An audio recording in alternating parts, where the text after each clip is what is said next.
ಹಂಗಾದ್ರೆ ಕಷ್ಟ ಉಂಟು ನಿಮಗೆ. ಯಾಕಂದರೆ ನಾನು ಗೋಕರ್ಣ ಶಿವರಾತ್ರಿ ಬಗ್ಗೆ ಮಾತಾಡ್ಲಿಕ್ಕೆ ಶುರು ಮಾಡಿದ್ರೆ ನಿಲ್ಲಿಸೋದೇ ಇಲ್ಲ.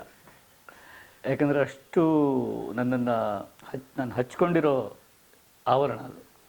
ಯಾಕಂದರೆ ಆ ಜಾತ್ರೆ ಅನ್ನೋದು ಎಲ್ಲರಿಗೂ ಅವ್ರವ್ರ ಊರ ಜಾತ್ರೆ ಪ್ರೀತಿದೆ.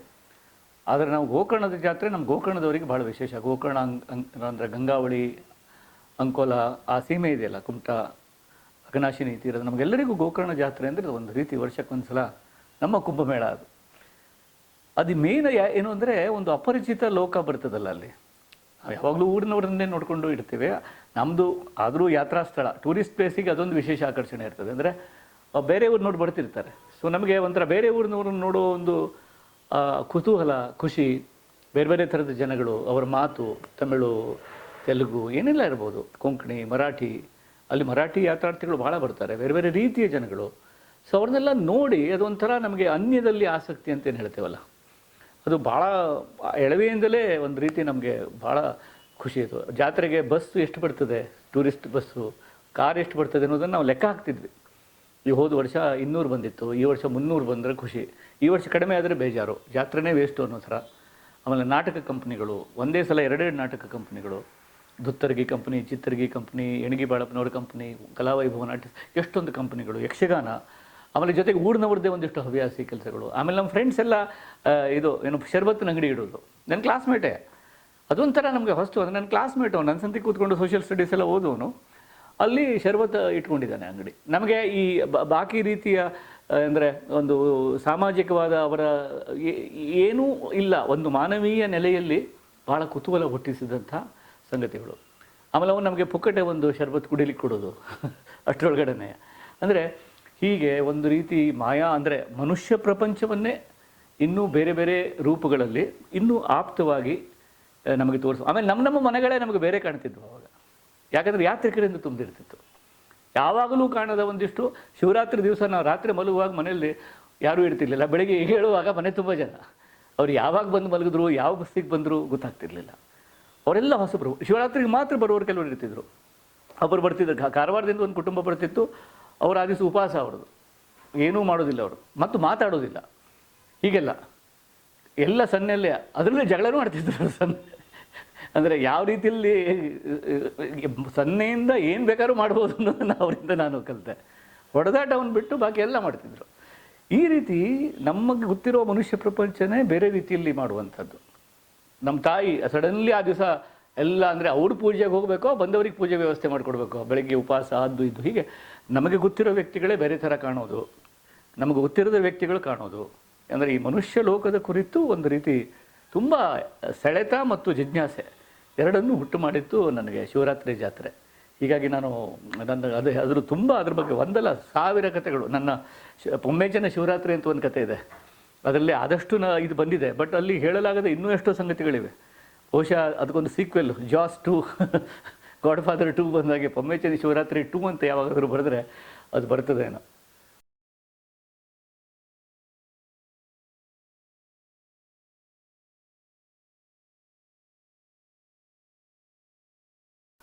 ಒಬ್ಬ ಕನ್ನಡಿಗನಾಗಿ ನನಗೆ ಭಾಳ ಹೆಮ್ಮೆ ಅನಿಸ್ತು. ಅಂದರೆ ನಾನು ಆ ಪ್ರಶಸ್ತಿ ನಾನು ಅಪೇಕ್ಷೆನೇ ಮಾಡಿರಲಿಲ್ಲ. ಅವ್ರು ಕರೆದಿದ್ದರು, ನಾವು ಅಲ್ಲಿ ಹೋದ್ವಿ. ಯಾಕಂದರೆ ಎಲ್ಲ ಶಾರ್ಟ್ ಲಿಸ್ಟ್ ಆಗಿರೋ ಲೇಖಕರನ್ನು ಕರೆದಿದ್ದರು. ಸೊ ಅಮೇರಿಕಾದಿಂದ ಒಬ್ಬರು ಸರ್ಕಾರ ಅನ್ನೋರು ಬಂದಿದ್ದರು, ಆಮೇಲೆ ಮತ್ತೊಬ್ಬರು ಬಂದಿದ್ದರು, ಯಾರು ಮನು ಜೋಸೆಫ್ ಬಂದಿದ್ದರು. ಸೊ ಎಲ್ಲರೂ ಇದ್ದರು ಅಲ್ಲಿ. ಹೀಗಾಗಿ ನನಗೆ ಅಂದರೆ ಅವರೆಲ್ಲ ಖ್ಯಾತನಾಮರು, ಅಂದರೆ ಇಂಗ್ಲೀಷಲ್ಲೇ ಬರೆದಂಥ ವಿಶ್ವವಿಖ್ಯಾತ ಲೇಖಕರು ಇದ್ದರು ಅಲ್ಲಿ.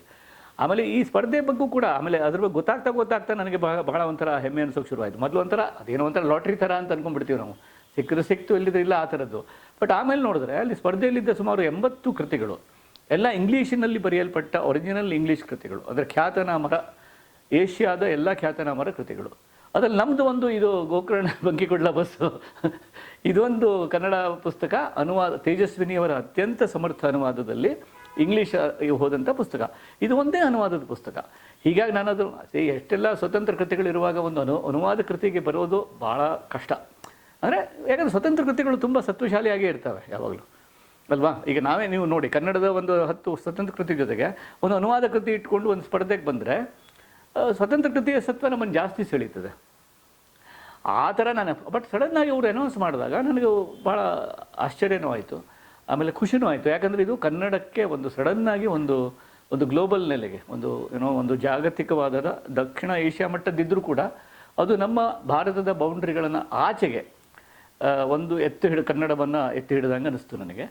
ಹೀಗಾಗಿ ನನಗೆ ಭಾಳ ಅದ್ರ ಬಗ್ಗೆ ತುಂಬ ಅಭಿಮಾನ ಕೂಡ ಅನಿಸ್ತು. ಆಮೇಲೆ ಇದು 3 ಸಂಗತಿ ಆಯಿತು ಇದರಲ್ಲಿ. ಒಂದು, ಕನ್ನಡ ಭಾಷೆ ಒಂದು ಜಾಗತಿಕ ಮಟ್ಟದಲ್ಲಿ ಎಲ್ಲರ ಗಮನವನ್ನು ಸೆಳೀತು. ಅಂದರೆ ಎಲ್ಲರ ಇವರ ಜೊತೆಗೆ ಪೈಪೋಟಿಗೆ ನಿಂತು ಗಮನವನ್ನು ಸೆಳೀತು. ಎರಡನೇದು, ಸಣ್ಣ ಕಥೆಗಳ ಪ್ರಕಾರ. ನಮ್ಮಲ್ಲಿ ಏನಾಗಿದೆ ಅಂದರೆ, ಸಣ್ಣ ಕಥೆಗಳು ನಾವು ಪಾಪ ಕನ್ನಡದಲ್ಲಿ ಪ್ರಾದೇಶಿಕ ಭಾಷೆಗೆ ಮರಾಠಿ, ತಮಿಳು ಎಲ್ಲದರಲ್ಲೂ ಸಣ್ಣ ಕಥೆಗಳು ಹುಲುಸಾಗಿದೆ, ಕಣಜಗಳ ಹುಲುಸಾಗಿದೆ. ಎಲ್ಲ ಪತ್ರಿಕೆಗಳಿಗೆ ಕಥೆಗಳು ಬೇಕು, ಮ್ಯಾಗ್ಝಿನ್ಗಳಿಗೆ ಬೇಕು, ವಿಶೇಷಾಂಕಗಳಿಗೆ ಬೇಕು. ಒನ್ ಆಫ್ ದ ಅಬಂಡೆನ್ಸ್ ಇದೆ, ಒಂದು ಪುಷ್ಕಳವಾದ ಒಂದು ಸಣ್ಣ ಕಥೆಗಳ ಕಣಜ ಇದೆ. ಆದರೆ ದೊಡ್ಡ ದೊಡ್ಡ ಪ್ರಶಸ್ತಿಗಳು ಇದೆಲ್ಲ ಬಂದಾಗ ಸಣ್ಣ ಕಥೆಗಳನ್ನು ಯಾರು ಪರಿಗಣಿಸೋದೇ ಇಲ್ಲ. ಅವರಿಗೆ ದೊಡ್ಡ novel, big fat book, big fat wedding ಅಂದ ಹಾಗೆ ಬಿಗ್ ಫ್ಯಾಟ್ ಬುಕ್ ಬಗ್ಗೆ ಎಲ್ಲರಿಗೂ ಒಂದು ಆಕರ್ಷಣೆ ಇರ್ತದೆ. ಅಂಥದ್ರಲ್ಲಿ ಈ ಒಂದು ಸಣ್ಣ ಕಥೆಗಳ ಸಂಕಲನ ಗುಚ್ಛ ಈ ಒಂದು ಪ್ರಶಸ್ತಿಗೆ ಅವರು ಪರಿಗಣಿಸಿದ್ದು ಕೂಡ ಸಣ್ಣ ಕಥೆಯ ಪ್ರಕಾರವನ್ನು. ಯಾಕಂದರೆ ಪೋಯಿಟ್ರಿ ಡೈಯಿಂಗ್, ಪೋಯಿಟ್ರಿ ನಶಿಸ್ತಾ ಇದೆಯಾ, ಅಥವಾ ಸಣ್ಣ ಕಥೆಯ ಸಾಧ್ಯತೆಗಳು ಮುಗಿದು ಹೋದವೆ, is it a dying form ಅಂತೆಲ್ಲ ಚರ್ಚೆಗಳು ಈ ಗೋಷ್ಠಿಗಳಲ್ಲಿ, ತಲಸ್ಪರ್ಶಿ ಅಧ್ಯಯನಗಳಲ್ಲಿ ಆಗಾಗ ನಡೀತಾ ಇರ್ತವೆ ಜಗತ್ತಿನುದ್ದಕ್ಕೂ.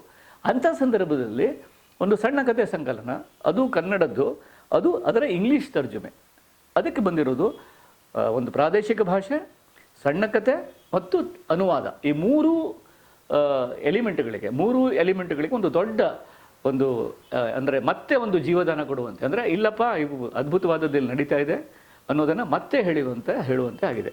ಅದಕ್ಕಾಗಿ ಕೂಡ ನನಗೆ ಭಾಳ ಖುಷಿ.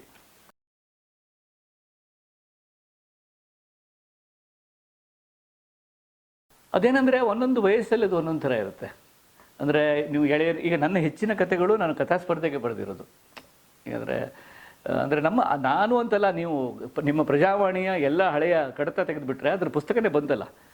ಕನ್ನಡದ ಎಲ್ಲ ಸಾಹಿತಿಗಳು, ಲಂಕೇಶ್ ಇರ್ಬೋದು, ತೇಜಸ್ವಿಯಿಂದ ಹಿಡಿದು ಬಳುವಾರು ಇರ್ಬೋದು, ಮೊಗಳ್ಳಿ ಗಣೇಶ ಇರ್ಬೋದು, ಎಲ್ಲರೂ, ಅಂದರೆ ವಿವೇಕ್ ಶಾನ್ಭಾಗ್, ಶ್ರೀರಾಮ್, ಎಲ್ಲರೂ ಕೂಡ ಕಥಾ ಸ್ಪರ್ಧೆಗೆ ಕಳಿಸಿ ಬಹುಮಾನ ಪಟ್ಟು ಸಂಪ್ರೀತರಾದವರು ನಾವೆಲ್ಲ. ಹೀಗಾಗಿ ಆ ಕಥಾ ಸ್ಪರ್ಧೆಗೆ ಕಳಿಸೋದು, ಆಮೇಲೆ ಅದು ಸಿಗೋದು, ಅದು ಒಂದು ಹೆಂಗಿದ್ದಾಗ ಒಂಥರ ಕುಮ್ಮಕ್ಕಿರುತ್ತೆ. ಅದು ಒಂದು ಯಾಕಂದರೆ ಉಳಿದ ಪತ್ರಿಕೆಯವರೆಲ್ಲ 25 ರೂಪಾಯಿ 30 ರೂಪಾಯಿ ಕೊಡುವಾಗ ಸ್ಪರ್ಧೆಯಲ್ಲಿ ಗೆದ್ದರೆ ಒಂದು 500 ರೂಪಾಯಿ ಸಿಗುತ್ತೆ ಅಂತ ಒಂದು ಆಸೆ ಇರುತ್ತೆ.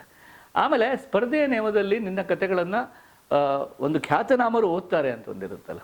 ಒಂದು ವೇಳೆ ನಮಗೆ ಅದು ಪ್ರೈಸ್ ಸಿಗೋದು ಬಿಡು, ಇಲ್ಲಿ ಪ್ರೈಸ್ ಸಿಕ್ಕಾಗ ಅಲ್ಲಿ ಒಂದು ತೀರ್ಪುಗಾರರ ಟಿಪ್ಪಣಿ ಇರ್ತದಲ್ಲ, ಅದನ್ನು ಓದಲಿಕ್ಕೆ ಜಾಸ್ತಿ ಖುಷಿ. ಯಾಕಂದರೆ ನಮಗೆ ಕಥೆಗಳು ಅದರ ಸ್ಪಂದನ ನಮಗೆ ಯಾವತ್ತೂ ಸಿಗ್ತಾ ಇರೋದಿಲ್ಲ. ಈಗ ನನ್ನದೇ ಒಂದು ಉದಾಹರಣೆ ಹೇಳಬೇಕು ಅಂದರೆ, ಕೆಟ್ಟ ಉದಾಹರಣೆ ಅಂದರೆ ಒಳ್ಳೆಯ ಉದಾಹರಣೆ ಗೊತ್ತಿಲ್ಲ. ನಮ್ಮದು ಯಾವುದಾದ್ರು ಪತ್ರಿಕೆ ಕಳಿಸ್ತಿದ್ವಿ ನಾವು. ಆ ಕಾಲಕ್ಕೆ ಒಂದು ಕಥೆಗಳನ್ನು ವಾಪಸ್ ಕಳಿಸೋ ಒಂದು ಸಂಪ್ರದಾಯ ಇತ್ತು. ಅಂದರೆ ಕಥೆಗಳನ್ನು ನೀವು ಅಂಚೆ ಚೀಟಿ ಹಿಡಿದಿದ್ರು ನಿಮ್ಮ ಪ್ರಜಾವಾಣಿ ಬಳಗದಲ್ಲಂತೂ ತಕ್ಷಣ ಅದು ವಾಪಸ್ ಬರ್ತಿತ್ತು. ಶರವೇಗದಲ್ಲಿ ಬರ್ತಿತ್ತು ವಾಪಸ್ಸು. ನಾನು ಹೇಳಿದ್ದೇನೆ ಅಂದರೆ, ನನಗೆ ಆ ಪೋಸ್ಟ್ಮನ್ ಬರುವಾಗಲೇ ಗೊತ್ತಾಗ್ತಿತ್ತು ನನಗೆ ಕತೆ ವಾಪಸ್ ಬಂದಿದೆ ಅಂತ. ಅವನ ಕೈಲಿ ಒಂದು ಲಕೋಟೆ ನೋಡಿದಾಗಲೇ ಗೊತ್ತಾಗ್ತಿತ್ತು, ಅದರಲ್ಲಿ ನಿಮ್ಮದು ಆ ನಂದಿಯ ಚಿತ್ರ ಇರೋದು ಬಂತು ಕತೆ ಅಂತೇಳಿ. ನನಗೆ ಬೇಜಾರಾಗ್ತಿದ್ದದ್ದು ಕತೆ ವಾಪಸ್ ಆದದಕ್ಕಲ್ಲ, ಅದು ಕತೆ ಯಾಕೆ ವಾಪಸ್ ಆಯಿತು ಅದನ್ನು ಹೇಳೋರು ಯಾರು? ಕತೆ ಯಾಕೆ ವಾಪಸ್ ಆಯಿತು, ಇದರಲ್ಲಿ ಏನು ಕುಂದುಕೊರತೆ ಅಂತ ನಮ್ಗೆ ಗೊತ್ತಿಲ್ಲ. ಕತೆ ಅಸ್ವೀಕೃತವಾಗಿದೆ ಹೇಳಿ ವಾಪಸ್ ಬರ್ತಿತ್ತು. ಸೊ ನಾನು ಭಾವನಾ ಮಾಡುವಾಗ ನಾನು ಮಾಡಿದ ಮೊದಲ ಒಂದು ಉಪಕ್ರಮ ಏನು ಅಂದರೆ, ಯಾರ್ದಾದ್ರೂ ಕಥೆಯನ್ನು ವಾಪಸ್ ಕಳಿಸುವಾಗ ಅದು ಯಾಕೆ ಕಳಿಸ್ತಿದ್ದೀನಿ ಅನ್ನುವಂಥ ಒಂದು ನೋಟ್ ಹಾಕಕ್ಕೆ ಶುರು ಮಾಡಿದೆ ನಾನು. ಇದು ಸ್ವಲ್ಪ ನಿಮ್ಮ ಅನುಭವಕ್ಕೆ ತುಂಬ ಇದಾಗಿದೆ. ಯಾಕಂದರೆ ಹಿಂದೆ ಸಾಕ್ಷಿಗೆ ನಾನು ಅಡಿಗರಿಗೆ ಸಾಕ್ಷಿಗೆ ಕವಿತೆ ಕಳಿಸಿದಾಗ ನಾನು ಪ್ರೇಮ, ಕಾಮ, ಜೀವನ ಜೊತೆಗೆ ಬಸಳೆ ಸೊಪ್ಪು 4 ಕಳಿಸಿದ್ದೆ. ಅವರು ತಕ್ಷಣ ನನಗೆ ಲೆಟರ್ ಬರೆದಿದ್ರು, ನೀನು ನಿನ್ನ ಅನುಭವಕ್ಕೆ ಬಂದಿರದ ದೊಡ್ಡ ದೊಡ್ಡ ವಸ್ತುಗಳನ್ನಿಟ್ಟು ಬರೆಯೋದಕ್ಕಿಂತ ಈ ಬಸಳೆ ಸೊಪ್ಪು ಭಾಳ ಚೆನ್ನಾಗಿದೆ, ಬುಗುರಿ ಅಂತ ಬಂದಿದೆ ಅದು ಚೆನ್ನಾಗಿದೆ, ಇವೆರಡು ನಿನ್ನ ಅನುಭವಕ್ಕೆ ನಿಲುಕಿದ ಸಂಗತಿಗಳನ್ನು ಹಿಡಿದು ನೀನು ಹೊರಡ್ತೀಯ, ಅಂಥ ಕವಿತೆಗಳನ್ನು ಬರೀ, ಅದನ್ನು ಪ್ರಕಟಿಸ್ತೇನೆ ಅಂತ ನಂಗೆ ಬರೆದಿದ್ರು. ನನಗೆ ಅವಾಗ ಭಾಳ ಖುಷಿ ಆಯಿತು. ಇಲ್ಲಿಂದ ನಾನು ಅಂದರೆ ಗಹನವಾಗಿ ಜೀವನದ ಬಗ್ಗೆ ದೊಡ್ಡ ದೊಡ್ಡ ವಿಷಯದ ಬಗ್ಗೆ ಬರೆದ್ರೇ ಅದು ಸಾಹಿತ್ಯ ಕವಿತೆ ಅಂತ ಅಂದ್ಕೊಂಡಿದ್ದೆ. ಇಲ್ಲ, ನನ್ನ ಅನುಭವಕ್ಕೆ ಬಂದದ್ದು ಸಣ್ಣ ವಿಷಯ, ಒಂದು ಟ್ರೈಸೈಕಲ್ ಇರ್ಬೋದು, ಒಂದು ಚಪ್ಪಲಿ ಇರ್ಬೋದು, ಒಂದು ಶೇಂಗಾ ಪೊಟ್ನ ಇರ್ಬೋದು, ಅದ್ರ ಮೇಲೂ ನಾನು ಬರಿಬೋದಲ್ಲ ಅಂತ ನನಗೆ ಅಡಿಗರ ಆ ಒಂದು ಸಣ್ಣ ಲೆಟ್ರಿಂದ ನನಗೆ ಬಂತು. ಆ ರೀತಿಯ ಒಂದು ಸಜೆಷನ್ನು ನನಗಾದ ಮಟ್ಟಿಗೆ ನಾನು ಭಾವನಾದಲ್ಲಿ ಮಾಡೋಕ್ಕೆ ಶುರು ಮಾಡಿದೆ. ಅಂದರೆ ರೆಸ್ಪಾನ್ಸಿಗೆ ನಾವು ಕಾಯ್ತಿರ್ತೇವೆ. ಹೀಗಾಗಿ ಪ್ರಶಸ್ತಿ ಅನ್ನೋದು ಅದರ ದುಡ್ಡು ಅಥವಾ ಅದರ ಒಂದು ಸ್ಥಾನಮಾನಕ್ಕಿಂತ ಅದೊಂದು ರೆಸ್ಪಾನ್ಸ್ ಅಂತ ಅನ್ನಿಸ್ತದೆ ನಮಗೆ. ಒಳ್ಳೆ ಕಥೆ ಇದೆ, ಚೆನ್ನಾಗಿ ಕಥೆ ಇದೆ ಅಂತ ಒಂದು ರೆಸ್ಪಾನ್ಸ್ ಲೆವೆಲಲ್ಲಿ ಅದು ಚೆನ್ನಾಗಿದೆಯಪ್ಪ ಬರೀ ಅಂತ ಬೆನ್ನು ತಟ್ಟಿದಾಗೆ ನಾನು ಇದರ ಬಗ್ಗೆ ನಾನು ಅಂದರೆ ಯಾವುದೇ ಆದರೆ ಪ್ರಾಬ್ಲಮ್ ಏನಾಗ್ಬಿಡ್ತದೆ ಅಂತ ಈ ಪ್ರಶಸ್ತಿಗಳು ಎಲ್ಲ ಜಾಸ್ತಿ ಆಗ್ತಾ ಹೋದ ಹಾಗೆ ಮನ್ನಣೆ ಪ್ರಶಸ್ತಿ ಆಮೇಲೆ ಈ ಬೇರೆ ಥರದ ಪ್ರಶಸ್ತಿಗಳು ಆ ಕೆಂಪು ಕುರ್ಚಿ ಮೇಲೆ ಕೂಡಿಸ್ಬಿಡ್ತಾರಲ್ಲ, ಕೆಂಪು ಕುರ್ಚಿ ಕೈಯಲ್ಲಿ ಹಣ್ಣು, ಆ ಹಣ್ಣಾಗೋದೇ ಇಲ್ಲ ಅದು ಶಾಶ್ವತವಾಗಿ ಅದು ಸನ್ಮಾನಕ್ಕೆಂದೇ ಜೈವಿಕವಾಗಿ ತಯಾರಿಸಿದ ತಳಿ ಥರ ಇರ್ತದೆ ಅದು ಹಣ್ಣಾಗೋದಿಲ್ಲ. ಆಮೇಲೆ ಅದಕ್ಕೊಂದು ನಮ್ಮ ಗೂಡು ಕಿಂಡಿಯವರ ಕ್ಯಾಸೆಟ್ಟು ಹೀಗೆಲ್ಲ ಆಗಿ ಬರವಣಿಗೆಯ ಮೂಲ ಉದ್ದೇಶವೇ ಸನ್ಮಾನ, ಬರವಣಿಗೆಯ ಮೂಲ ಉದ್ದೇಶವೇ ಆ ಸನ್ಮಾನ ಪತ್ರ ಅಥವಾ ಒಂದು ಪ್ರಶಸ್ತಿ ಎನ್ನುವಂಥ ತಪ್ಪು ಕಲ್ಪನೆ ಹೊಸ ಲೇಖಕರಲ್ಲಿ ಮೂಡುವಂತೆ ಹೋಗಿದೆ. ನಾನೊಂದು 2 ಕತೆ ಬರೆದಿದ್ದೀನಿ ಅಥವಾ ನಾನೊಂದು ಕಾದಂಬರಿ ಬರೆದಿದ್ದೀನಿ ಅಂತ ಹೆಮ್ಮೆಯಿಂದ ಹೇಳ್ಕೊಳ್ಬೇಕಾದ ಲೇಖಕ ನನಗೊಂದು ಪ್ರಶಸ್ತಿ ಬಂದಿದೆ ಅಂತ ನಮ್ಮಲ್ಲಿ ಹೇಳಲಿಕ್ಕೆ ಶುರು ಮಾಡ್ತಾನೆ. ಅದು ರಾಂಗ್ ಸಿಗ್ನಲ್ ಅಂತ. ಅಂದರೆ ಅದು ಇವೆಲ್ಲ ಅದು ಯಾವ ಥರ ಅಂದರೆ ನಾನು ಮ್ಯಾರಥಾನ್ ರೇಸ್ ಥರ ಅಂತ ಹೇಳ್ತಿರ್ತೀನಿ. ಅಂದರೆ ಮ್ಯಾರಥಾನ್ ರೇಸ್ ಆಗ್ತಿತ್ತು ನಮ್ಮೂರಲ್ಲಿ. ಒಬ್ಬನು ಕಾಲೇಜಿಂದ ಹೋದವನು ಈ ಗುಡ್ಡಕ್ಕೆ ಹೋಗಿ ಮತ್ತು ಯಾವುದೋ ಒಂದು ಏನೋ ಕೂಟಸ್ಥಾನದಕ್ಕೆ ಹೋಗಿ ಅಲ್ಲೆಲ್ಲೋ ಸೈನ್ ತಗೊಂಡು ಮತ್ತೆ ಹೋಗಿ ಆಲ್ಮೋಸ್ಟ್ ಒಂದು 10 ಕಿಲೋಮೀಟ್ರ್ 5 ಕಿಲೋಮೀಟ್ರ್ ಓಡಿ ಮತ್ತೆ ತಿರುಗಿ ಕಾಲೇಜಿಗೆ ಬರಬೇಕು ಅವನು. ಅಲ್ಲೇನಾಗ್ತಿತ್ತು ಅಂದರೆ ಅಲ್ಲಲ್ಲಿ ರಸ್ತೆಯಲ್ಲಿ ಜನ ನಿಂತ್ಕೊಂಡು ಚೇರಪ್ ಮಾಡ್ತಾ ಇರ್ತಿದ್ರು. ಶಬಾಷ್ ಅನ್ನೋರು, ಓಡ ಮತ್ತು ದೊಡ್ಡ ಓಡು ಅನ್ನೋರು ಅವನು ಫ್ರೆಂಡ್ಸು ಅಥವಾ ಗೊತ್ತಿಲ್ಲದಿದ್ದವರು ಅವರಲ್ಲಿ ಅವನಿಗೆ ಆರೆಂಜ್ ಕೊಡ್ತಿದ್ರು ಅಥವಾ ಲಿಂಬು ಪಾನಿ ಕೊಡ್ತಿದ್ರು ಅಥವಾ ಏನಾದರೂ ಕೊಡ್ತಿದ್ರು. ಇವನು ಅದನ್ನು ಕುಡಿದು ತಿಂದು ಅಲ್ಲಿ ಎಸೆದು ಬಾಟ್ಲಿ ಎಸೆದು ನೆಗ್ಗಾಡ್ಕೊಂಡು ಮುಂದೆ ಓಡಬೇಕಷ್ಟೇ. ಅದು ಅವಲ್ಲಿ ನಿಂತ್ಕೊಂಡು ಫೋಟೋ ಫಲಕ ಗಿಲಕ ಪ್ರಶಸ್ತಿ ಫಲಕ ಹಣ್ಣು ಹಿಡ್ಕೊಂಡು ಅಲ್ಲಿ ನಿಂತುಬಿಟ್ರೆ ಅವನದು ರೇಸ್ ಮುಗಿದೋಯ್ತದು. Race is something different. ಅದು ಒಂದು ಅವನೆಡೆಗೆ ಓಡ್ತಾ ಇರ್ತಾನೆ ಅವನು. ಸಾಹಿತ್ಯದಲ್ಲಿ ನಾವು ಕೊನೆಗೂ ಓಡ್ತಾ ಇರೋದು ನಮ್ಮ ಕಡೆಗೇ. ಅಂದರೆ ನಾವು ಹೋಗಿ ಇಡೀ ಜಗತ್ತಿನ ಜೊತೆಗೆ ನಮ್ಮ ಕಡೆಗೆ ಓಡ್ತಾ ಇರ್ತೀವಿ. ಅದು ನಮ್ಮಿಂದ ಬಿಡುಗಡೆ, ನಮ್ಮಿಂದ ದೂರನೂ ಓಡ್ತಿರ್ತೀವಿ, ನಮ್ಮ ಕಡೆಗೂ ಓಡ್ತಾ ಇರ್ತೀವಿ. ಆ ಒಂದು ರೇಸ್ ಇರುವಾಗ ನೀವು ನಡುವೆ ಹಿಂಗೆ ನಿಂತ್ಕೊಂಡು ಫೋಟೋಗೆಲ್ಲ ನಿಂತುಬಿಟ್ರೆ ಅಥವಾ ಸನ್ಮಾನ ಫಲಕ ದೊಡ್ಡ ಪ್ರಶಸ್ತಿಗಳು ಕೆಲವೊಂದು ಪ್ರಶಸ್ತಿಗಳು ಭಾಳ ಭಯಾನಕವಾಗಿರ್ತವೆ. ಅದರಿಂದ ಅಂದರೆ ಯಾರೋ ರಾತ್ರಿ ಮನೆ ಕಳ್ಳ ಬಂದರೆ ಅದರಿಂದ ಹೊಡೆದು ಬಿಡ್ಬೋದು ಅವನನ್ನು. ಅಷ್ಟು ಚೆನ್ನಾಗಿ ಗಟ್ಟಿಯಾಗಿ ಚೂಪಾಗಿ ಎಲ್ಲ ಇರ್ತವೆ, ಹಿತ್ತಾಳೆದು ಎಲ್ಲ ಇರ್ತವೆ.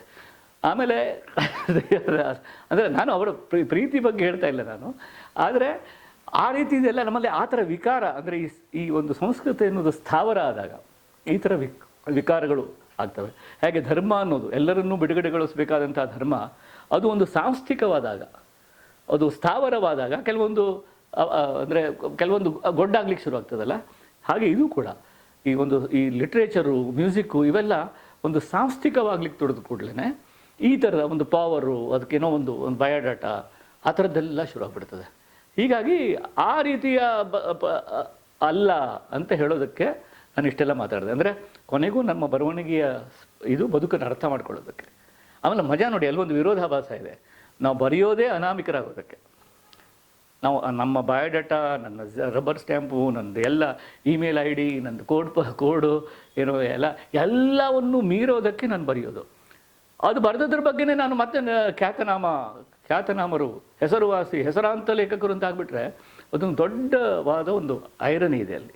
ಹೀಗಾಗಿ ಇದೆಲ್ಲಕ್ಕೆ ಸಂಬಂಧಪಡದೆ ನಮ್ಮ ಅನಾಮಿಕ ಒಂದು ಪ್ರಯಾಣ ಇದೆಯಲ್ಲ. ಯಾಕಂದರೆ ಓದುಗನೂ ಅನಾಮಿಕ. ಒಬ್ಬ ಓದುಗ ಅನಾಮಿಕ, ಒಬ್ಬ ಸಂಗೀತ ಕೇಳುವಾಗ ಕೇಳುಗ ಅನಾಮಿಕ, ಒಬ್ಬ ಸಿನಿಮಾ ನೋಡುವಾಗ ನೋಡುವವನು ಅನಾಮಿಕ. ಅನಾಮಿಕತೆಯೇ ಇದರ ಜೀವಾಳ. ಯಾಕಂದರೆ ನಾವು ಅನಾಮಿಕರಾದಾಗೆ ನಮಗೆ ಬಿಡುಗಡೆಯ ಆನಂದ ಸಿಗೋದು. ನಮ್ಮ ಎಲ್ಲ ಗೊಡ್ಡು ವಿಚಾರಗಳಿಂದ ಅಥವಾ ನಮ್ಮ ಎಲ್ಲ ನಾವೇ ಅಂದುಕೊಂಡ ತಪ್ಪು ಕಲ್ಪನೆಗಳಿಂದ ಅಥವಾ ನಾವೇ ಸಿಕ್ಕಾಕ್ಕೊಂಡ ಗೋಜಲುಗಳಿಂದ ಬಿಡುಗಡೆ ಬೇಕು ಅಂತಲೇ ನಾವು ಓದೋದು, ಒಂದು ಕಲೆಗೆ ಹೋಗೋದು. ಅದು ಅನಾಮಿಕವಾಗೋದು. ಹೀಗಾಗಿ ಈ ಪ್ರಶಸ್ತಿ, ಜನಪ್ರಿಯತೆ ಅದನ್ನು ನಾವು ಅಲ್ಲಿಗೆ ಬಿಟ್ಬಿಟ್ಟು ಕೊನೆಗೂ ನಮ್ಮ ಕೆಲಸ ಏನಪ್ಪ ಅದಕ್ಕೆ ನಾವು ಫೋಕಸ್ ಇದ್ದರೆ ಇದರಿಂದ ಏನೂ ತೊಂದರೆಗಳಿಲ್ಲ.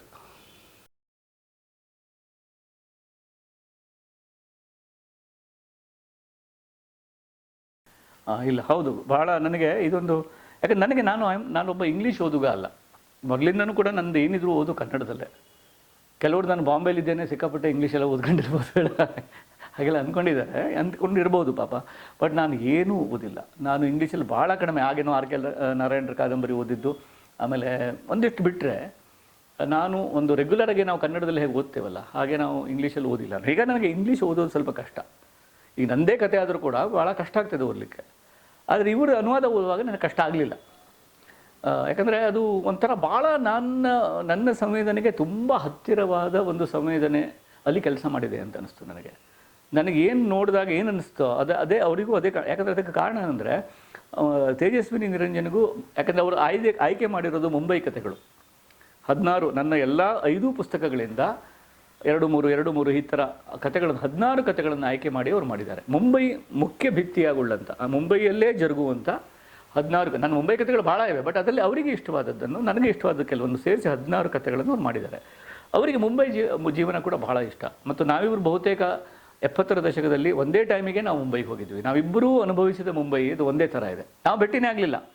ಇನ್ಫ್ಯಾಕ್ಟ್ ನಾವು ಪ್ರಗತಿ ಪಂಥದ ಸಮ್ಮೇಳನ ಧಾರವಾಡದಲ್ಲಿ ಇಲ್ಲಿ ದಾವಣಗೆರೆಯಲ್ಲಾಗಿತ್ತು, 1974-75 ಇರಬೇಕು. ಆವಾಗ ನಾನು ನಿರಂಜನ್ ದಂಪತಿಗಳಲ್ಲಿ ನೋಡಿದ್ದೆ. ಆಗ ಇವಳು ತೇಜಸ್ವಿನಿ ಉದಯೋನ್ಮುಖ ಕವಿ. ಆಗಲೇ ಅವ್ರದ್ದು ಇಂಗ್ಲೀಷಲ್ಲಿ ಲಿಕ್ವಿಡ್ ಸಫೈರ್ ಅಂತ ಒಂದು ಕವನ ಸಂಕಲನ ಬಂದಿತ್ತು. ಆಮೇಲೆ ಪಾಬ್ಲಾ ನೆರೋದಾನ ಅವರು ಕನ್ನಡಕ್ಕೆ ತಂದಿದ್ದರು. ತುಂಬ ಅಂದರೆ 2 ಭಾಷೆಗೆ, ಕನ್ನಡದಿಂದ ಇಂಗ್ಲೀಷಿಗೂ ಮಾಡ್ತಿದ್ರು, ಇಂಗ್ಲೀಷಲ್ಲಿ ಬರೀತಿದ್ರು, ಇಂಗ್ಲೀಷಿಂದ ಕನ್ನಡಕ್ಕೂ ಮಾಡ್ತಿದ್ರು. ತಂದೆಯ 3 ಕಾದಂಬರಿಗಳನ್ನು, ಚಿರಸ್ಮರಣೆ 3 ಕಾದಂಬರಿಗಳನ್ನು ಅವಳು ಇಂಗ್ಲೀಷಿಗೆ ಮಾಡಿದ್ದಾರೆ. ಹೀಗಾಗಿ ತುಂಬ ಬಟ್ ನಮಗೆ ಭೇಟಿನೇ ಇರಲಿಲ್ಲ. ನಾವು ಆವಾಗ ಆ 70ರ ದಶಕದಲ್ಲಿ ಒಂದೆರಡು ಅವರಿಗೇನೋ ಒಂದು ಕವನ ಪೋಲಿಷ್ ಭಾಷೆಗೇನೋ ಅನುವಾದ ಮಾಡಿದ್ಲು ಅವರು. ಅದಕ್ಕೆ ನನ್ನಿಂದ ಒಂದಿಷ್ಟು ಕವಿತೆಗಳನ್ನು ತೊಗೊಂಡಿದ್ರು. ಆಮೇಲೆ ಪೋಲಿಷ್ ಕವಿತೆಗಳನ್ನು ಕನ್ನಡಕ್ಕೂ ತಂದಿದ್ದರು. ಅದಷ್ಟು ಬಿಟ್ಟರೆ ಆಮೇಲೆ ನನಗೆ ಅವರಿಗೆ ಸಂಪರ್ಕನೇ ಇರಲಿಲ್ಲ. ಬಟ್ ಈಗ ಇತ್ತೀಚೆಗೆ ಅವರು ನನ್ನ ಕಥೆಗಳನ್ನು ಓದಿದಾಗ ಅವರು ನನ್ನ ಕಥೆಗಳನ್ನು ಓದ್ತಾ ಇದ್ದರು. ಸೊ ಅವರಿಗೆ ಮುಂಬೈ ಜೊತೆಗಿರುವ ನಂಟು ಮತ್ತು ನನ್ನ ಕಥೆಗಳಲ್ಲಿ ವ್ಯಕ್ತವಾಗುವ ನಂಟು ತುಂಬ ಇಷ್ಟ ಆಯಿತು. ಹೀಗಾಗಿ ಅವರಿಗೆ ಭಾಳ ಅದು ಇಷ್ಟವಾಗಿತ್ತು ಈ ಕಥೆಗಳ ಗುಚ್ಛ. ಆಮೇಲೆ ಅವ್ರು ಮೂಲತಃ ಕವಿ. ನನಗೆ ಯಾವಾಗಲೂ ಅನಿಸೋದು, ಒಬ್ಬ ಕವಿಯ ಕೈಯಲ್ಲಿ ಅನುವಾದ ಯಾವತ್ತೂ ಸುರಕ್ಷಿತ. ಅಂದರೆ ಒಬ್ಬ ಕವಿ ಏನಿರ್ತಾನೆ ಅವನಿಗೆ ಅವ್ಯಕ್ತದ ಜೊತೆಗೆ ಒಂದು ನಂಟು ಜಾಸ್ತಿ. ಒಂದು ಕಥೆಯಲ್ಲೋ ಅಥವಾ ಒಂದು ಲೇಖನದಲ್ಲೋ ಒಂದು ಅವ್ಯಕ್ತ ಇದೆಯಲ್ಲ, ಆ ಅವ್ಯಕ್ತವೇ ಅವನನ್ನು ಹಿಡಿತಾ ಇರುತ್ತೆ. ಯಾಕಂದರೆ ಅವನು ಕವಿತೆಯಲ್ಲಿ ಮಾಡೋದು ಅದನ್ನೇ, ಗೊತ್ತಿರೋದರ ಮೂಲಕ ಹೇಳೋಕ್ಕಾಗದಿರೋದನ್ನು ಧ್ವನಿಸೋದು. ಒಂದು ಹೇಳುವುದರ ಮೂಲಕ ಹೇಳಲಿಕ್ಕೆ ಆಗದಿರುವನ್ನು ಧ್ವನಿಸೋದೇ ಕಾವ್ಯ. ಅಥವಾ ಹೇಳಲಿಕ್ಕೆ ಆಗದಂತೆ ನಟಿಸಿದರೆ ಅದು ಕಾವ್ಯ ಆಗೋದಿಲ್ಲ. ಹೇಳಲಿಕ್ಕೆ ಆಗೋದೇ ಇಲ್ಲ, ಅದನ್ನು ನಾವು ಧ್ವನಿಸೋದು. ಸೊ ಅದಕ್ಕೆ ಹುರಿಗೊಂಡಂಥ ಮನಸ್ಸಾಗಿರೋದ್ರಿಂದ ಯಾವುದೇ ಕವಿ ಅನುವಾದ ಮಾಡಿದ್ರೆ ಅದು ಒಂದು ಕೃತಿಯ ಅವ್ಯಕ್ತವನ್ನು ಕೂಡ ಅನುವಾದ ಮಾಡೋಕ್ಕೆ ಶಕ್ಯ ಆಗ್ತದೆ ಅಂತ ನನಗೆ ಅನಿಸ್ತದೆ. ಹೀಗಾಗಿ ಅವರು ಕವಿಯಾಗಿರೋದ್ರಿಂದ ಮತ್ತು ನನ್ನ ಕಥೆಗಳಲ್ಲಿ ನನಗಾಗಿರುವ ಕಾವ್ಯ ಎಂಬ ರೋಗದ ಲಕ್ಷಣಗಳೆಲ್ಲ ನನ್ನ ಕಥೆಗಳಲ್ಲೂ ಕಾಣ್ತವೆ. ಅಂದರೆ ರೂಪಕಗಳು ನನ್ನನ್ನು ಬಚಾವ್ ಮಾಡಿಬಿಡ್ತವೆ. ಯಾಕಂದರೆ ಕೆಲವೊಂದು ವಿಷಯಗಳನ್ನು ಹೇಳೋಕ್ಕಾಗಲ್ಲ. ಅದು ಒಂದು ರೂಪಕವೋ ಒಂದು ಘಟನೆಯೋ ಅದು ನಮ್ಮನ್ನು ಪಾರು ಮಾಡಿಬಿಡ್ತದೆ. 10 ಸಾಲುಗಳಲ್ಲಿ ಹೇಳಲಿಕ್ಕಾಗದಿದ್ದದನ್ನು ಒಂದು ಸಾಲಿನ ಒಂದು ರೂಪಕ ನಮಗೆ, ನಿಮ್ಮ ಮಲೆನಾಡಲ್ಲಿ ಒಂದು ಸಂಕ ಇರ್ತದಲ್ಲ, ಅದು ಬರೀಕ್ ಸಂಕ, ಈ ದಬ್ಬೆ ಸಂಕ, ಅದು ಪಟ ಅಂತ ದಾಟಿಬಿಡ್ಬೋದು ನಾವು. ಸೊ ಆ ಥರ ಕೆಲವು ರೂಪಕಗಳು ಒಂದು ಸಂಕದ ಹಾಗೆ ನಮ್ಮನ್ನು ದಾಟಿಸಿಬಿಡ್ತವೆ. ಸೊ ಅದಕ್ಕಾಗಿ ನನಗೆ ಕಥೆಗಳಲ್ಲೂ ಕೂಡ ನನ್ನ ರೂಪಕಗಳು ಭಾಳ ಬರ್ತವೆ. ಹೀಗಾಗಿ ಅವರು ಕವಿಯಾಗಿದ್ದರಿಂದ ಬಹುಶಃ ಅವರಿಗೆ ನನ್ನ ಕಥೆಗಳನ್ನು ಇಂಗ್ಲೀಷಿಗೆ ತರ್ಜುಮೆ ಮಾಡೋದಕ್ಕೆ ತುಂಬ ಇಷ್ಟ ಆಗಿರ್ಬೋದು ಅಂತ. ಅಂದರೆ ಅವ್ರಿಗೆ ಮಾಡೋಕ್ಕೆ ಆಯಿತು ಅಂತ. ಯಾಕಂದರೆ ತುಂಬ ಜನ ಅದನ್ನು ಇಷ್ಟಪಟ್ಟಿದ್ದಾರೆ. ನನಗೆ ಗೊತ್ತಾಗೋದಿಲ್ಲ, ಬಟ್ ತುಂಬ ಓದಿದವರು ಕಳೆದ 1 ವರ್ಷದಲ್ಲಿ ಬಂದ ರೆಸ್ಪಾನ್ಸ್ ಪ್ರಕಾರ ತುಂಬ ಚೆನ್ನಾಗಿದೆ ಅನುವಾದ ಮತ್ತು ಒಂದು ಮೂಲವನ್ನು ಓದಿದ ಹಾಗೆ ಅನಿಸುತ್ತೆ ಅಂತ. ಸಾಮಾನ್ಯವಾಗಿ ಈಗ ಮಾರ್ಕ್ವೇಸನ್ನನ್ನೆಲ್ಲ ನಾವು ಅನುವಾದದಲ್ಲೇ ಓದೋದಲ್ಲ.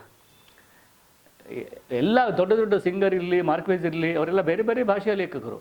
ನಾವು ಅವ್ರದ್ದು ಅನುವಾದದಲ್ಲೇ ಓದ್ತೀವಿ, ಆದರೆ ನಮಗೆ ಅನುವಾದ ಓದ್ತಿದ್ದೀವಿ ಅಂತ ಅನಿಸೋದೇ ಇಲ್ಲ. ಆ ಥರ ಈ ಪುಸ್ತಕ ಅನ್ನಿಸ್ತದೆ ಅಂತ ಹೇಳಿ ಇತ್ತೀಚೆಗೆ ನಾನು ಮೊನ್ನೆ ಜೈಪುರ್ ಲಿಟ್ರೇಚರ್ ಓದಾಗ ಅಲ್ಲಿ ಓದ್ದವ್ರು ಸಿಕ್ಕಿದ್ರು ಮತ್ತು ಬೇರೆ ಲೇಖಕರು ಸಿಕ್ತರು. ಈ ಬೇರೆ ಲೇಖಕರು ಹೊಗಳೋದಿದೆಯಲ್ಲ, ಅದು ಭಾಳ ಇಂಟ್ರೆಸ್ಟಿಂಗ್.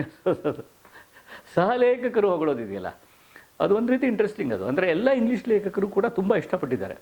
ಅಂದರೆ ಇವನೇನೋ ಆದರೆ ನಮ್ಮ ಕಡೆ ಮತ್ತೊಂದು ನಮ್ಗೆ ಇರ್ತದೆ ಏನು ಅಂದರೆ, ಎಲೋಪತಿ ಮಾಡಿ ನೋಡಿದ್ರೆ ಗುಣ ಆಗಲಿಲ್ಲ, ಆಯುರ್ವೇದ ಮಾಡಿ ಅಂತ ಗೊತ್ತಾಯ್ತಲ್ಲ. ಅಂದರೆ ತುಂಬ ಎಲೋಪತಿ ಮಾಡಿ ನೋಡಿದ್ವಿ ಆಸ್ಪತ್ರೆಗೆಲ್ಲ ಹಾಕಿದ್ರೆ, ಈಗ ಆಯುರ್ವೇದ ಹೇಳಿದ್ದಾರೆ. ಆ ಥರ ಸಡನ್ನಾಗಿ ಆಯುರ್ವೇದ ಅಂದರೆ ಈ ದೇಶೀಯ ಭಾಷೆಗಳ ಮೇಲೆ ಒಂದು ಲಕ್ಷಣವೂ ಬಂದಿರ್ಬೋದು ಜನಗಳದ್ದು. ಈ ರಿಯಾಲಿಟಿ ಶೋಗಳಲ್ಲಿ ಗೊತ್ತಾ, ಒಂದು ರೀತಿ ಯಾವುದೋ ಪಾಪ ಎಲ್ಲರೂ ಚೆನ್ನಾಗಿ ಹಾಡ್ತಿರ್ತಾರೆ, ಉತ್ತರ ಕರ್ನಾಟಕದ ಹುಡುಗನನ್ನು ಒಂಥರ ಬಫೂನ್ ಮಾಡಿಬಿಡ್ತಾರೆ. ಅವನೇನೋ ಹಳ್ಳಿ ಹುಡುಗ, ಅವನಿಗೆ ಪಾಪ ಇದಿಲ್ಲ ಅದಿಲ್ಲ, ಅವನು ಪಾಪ ಜೀನ್ಸ್ ಪ್ಯಾಂಟ್ ಹಾಕ್ಕೊಂಡೆ ಶೂಟಿಂಗ್ ಬಂದಿರ್ತಾನೆ. ಬಟ್ ಅಲ್ಲಿ ಬಂದ ನಂತರ ಅವನಿಗೆ ಒಂದು ಲುಂಗಿ ಹಾಕಿ ಮಾಡಿ ಹ್ಯಾಪ್ ಮಾಡಿ ಪಾಪ ಅದು ಒಂದು ರೀತಿಯ ಒಂದು ಅವಹೇಳನ, ಅದು ಒಂದು ಸ್ಟೀರಿಯೋ ಟೈಪಿಂಗ್, ಅದು ಗೊತ್ತಾಯ್ತಲ್ಲ. ಆ ಥರ ಸ್ಟೀರಿಯೋ ಟೈಪಿಂಗ್ಗಳ ಹಂಗಿಲ್ಲದೆ ಇತರ ಲೇಖಕರು ಈ ಕಥೆಗಳನ್ನು ಮೆಚ್ಕೊಂಡಿದ್ದಾರೆ. ಬಟ್ ನನಗೆ ಖುಷಿ ಆಗೋದೇನೆಂದರೆ, ಇದು ನಾನು ಯಾವಾಗಲೂ ಬರೆದ ಕಥೆಗಳು. ಅಂದರೆ ನಾನು 70ರ ದಶಕ, 80ರ ದಶಕ, 90ರ ದಶಕದಲ್ಲಿ ಬರೆದ ಕಥೆಗಳು ಇಲ್ಲಿವೆ. ಆ ಎಲ್ಲ ಕಥೆಗಳು ಈಗ ಅವಕ್ಕೆ ಇಂಗ್ಲೀಷ್ ಭಾಷೆಗೆ ಹೋದಾಗ ಕೂಡ ತನ್ನದೇನೋ ಒಂದು, ಅದನ್ನು ಸುಟಿ ಅಂತ ಹೇಳ್ತೇವಲ್ಲ ನಾವು, ಜೀವಂತಿಕೆಯನ್ನು ಉಳಿಸ್ಕೊಂಡು ಇವತ್ತಿನ ಹೊಸ ಓದುಗನಿಗೆ ಅದು ಕನೆಕ್ಟ್ ಆಗ್ತಾ ಇದೆ ಅಂತಂದರೆ ಅದು ನನ್ನ ಪಾಲಿಗೆ ತುಂಬ ಸ್ವಲ್ಪ ಹೃದಯವಾದಂಥ ಸಂಗತಿ.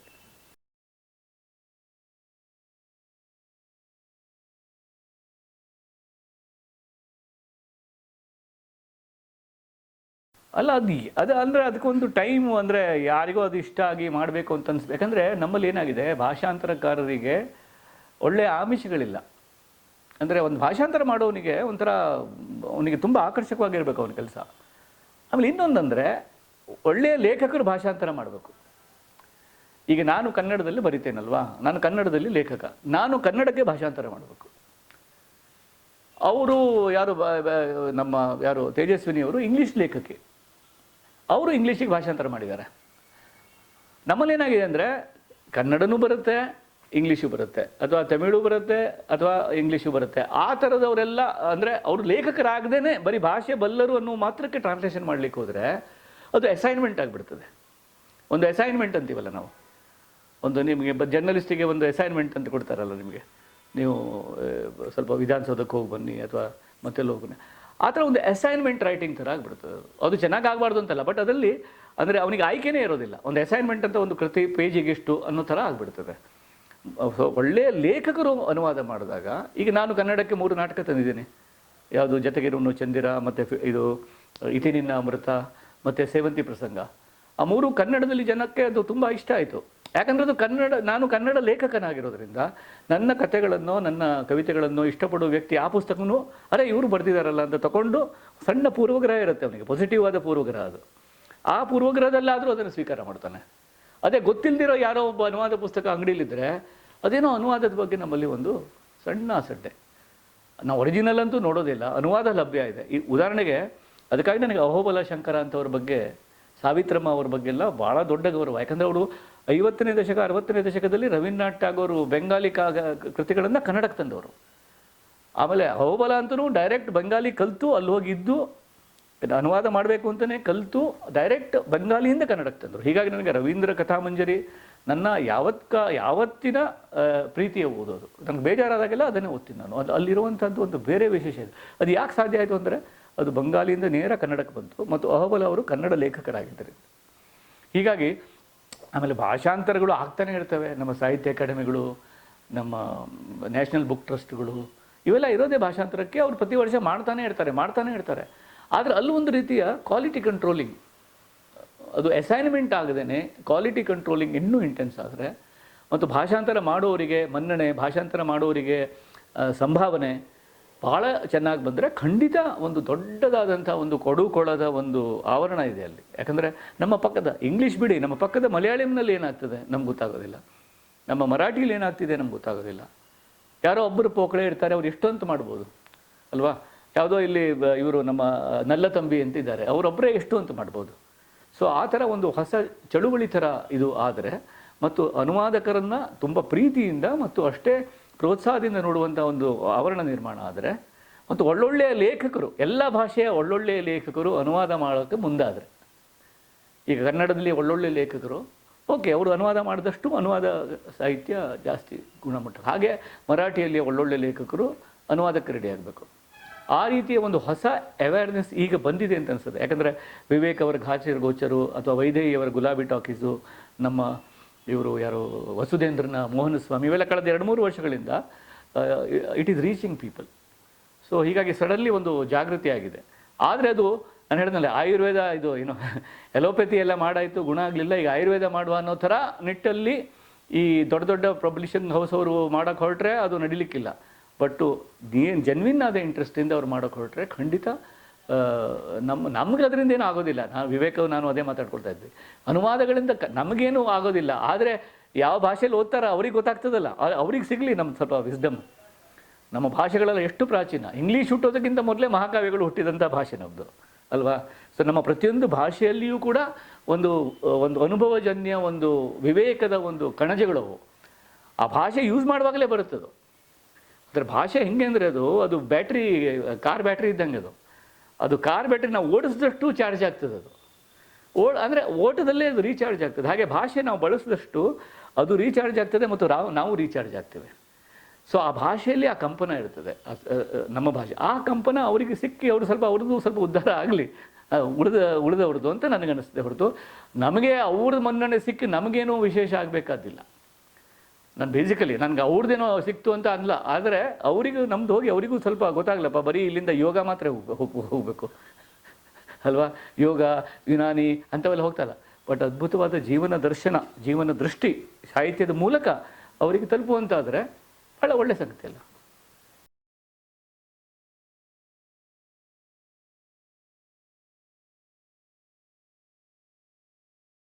ಇಲ್ಲ, ಅದು ತುಂಬ ಅಂದರೆ ತುಂಬ ಚೇತೋಹಾರಿಯಾಗಿದೆ, ಹೃದಯವಾಗಿದೆ. ನಾನು ಅಂದ್ಕೊಂಡೇ ಇರಲಿಲ್ಲ ಕಳೆದ 1 ವರ್ಷಗಳಲ್ಲಿ ನಾನಾ ರೀತಿಯಿಂದ, ಅಂದರೆ ರಿವ್ಯೂಗಳು ಬಂದಿವೆ, ಆಮೇಲೆ ಕೆಲವರು ಉಸ್ಫೂರ್ತರಾಗಿ ಆರ್ಟಿಕಲ್ ಬರೆದಿದ್ದಾರೆ, ಬೇರೆ ಬೇರೆ ಪತ್ರಿಕೆಯವರು ಇಂಟರ್ವ್ಯೂ ಮಾಡಿದ್ದಾರೆ. ಅವರು ಓದೋ ರೀತಿಯೇ ಬೇರೆ ಇದೆ.